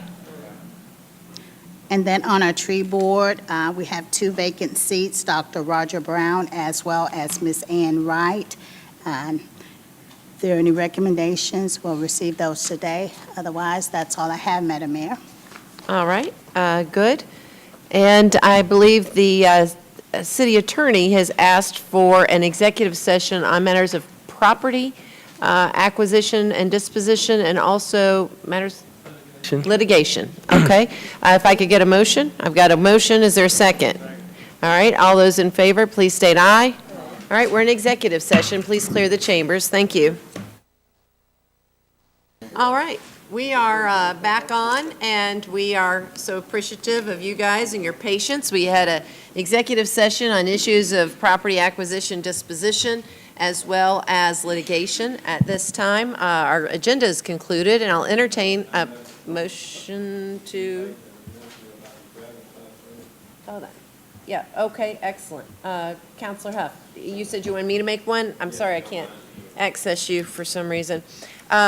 We've talked a little bit about the MLK Day event, which is going to be on Saturday, and right before the first race at 9:30 on MLK at the start site of the race, we're going to have a little groundbreaking. So of course, all counselors have been invited, and we're breaking ground on the new bike trail system that's going to go down MLK. So that's a big thing. And we invite everyone in the community to come out, certainly any stakeholders of that area. We would love to have all counselors there and help us celebrate something that's been a long time coming. What's that? Yeah. Oh, it's at 10 a.m. Okay, the fun run's at 9, and so the groundbreaking will be at 10 right before the 5K. So, all right, 10 a.m. groundbreaking, MLK. They're in front of the YMCA. So, thank you all. Councilor Barnes, you had something? I did. I gave kudos to Metra and to Yvonne Ivey. I'd like to also mention this young lady back here who I think's done an exemplary job, finance director. So, and also, don't want to leave out our Clifton's office to Amy there. A lot of our employees are so proactive in reminding us of things, and when I called over the holidays, regardless of the holidays, spontaneous and taking care of situations. I think that we need to give atta-girls and atta-boys appropriately to let the individuals, especially our viewing audience, know just how proactive our employees are. Great. Thank you. All right, and with that, I'll entertain a motion to adjourn. Okay. Oh, we've got Councilor. Yeah, we haven't been here near long enough. This needs to be a little long. No. I just, in line with that, I had two unusual opportunities to see our public safety departments at work firsthand. There was a bad accident right in front of our office, actually knocked down a power pole, putting out power all throughout the area, caught the grass on fire. And just watching the professionalism at the motor squad from the police department and the first responders from our fire EMS department at work, working late into the night, by the way, because they had to block the road while Georgia Power tried to repair the down lines. And then just watching the people who worked in the different businesses around. Guy from our office ran down there. The young lady jumped right out, and she was right in the middle of all those down wires. And he talked her into another area and helped her back into the office. And then yesterday, coming up Whittlesey Road, noticed a car pointing the wrong direction in the westbound lane. And as I looked in my rearview mirror as I passed, I noticed the driver was slumped over. So by the time I pulled around, two other individuals had stopped, and the woman was in severe medical distress, and her car was running in gear, pointing the wrong way. And so all these people were trying to get her to unlock the door. Anyway, police department showed up within minutes and took command, had to break the window, go in through her car to put it out of gear, and then load her up in an ambulance. Wonderfully, everybody that was involved in those incidents are all recovering. They're all fine. But it just, the panic that ensues in a bystander, a normal person that is standing near a situation that is very distressful, watching the temperament, the command, the confidence, and the control, and the compassion that our police officers and our medic teams displayed. You don't normally get to see that in action. It was a blessing for me, and they were a blessing to these individuals. So, as Pop says, kudos to our public safety department for what they do. Thank you so much for sharing that. We've got such great people, so thank you for reminding us of that and giving accolades where accolades are due. All right, we've got, I think we had a motion to adjourn and a second. All right, all those in favor, please state aye. All right, great, we're adjourned. Thank you all.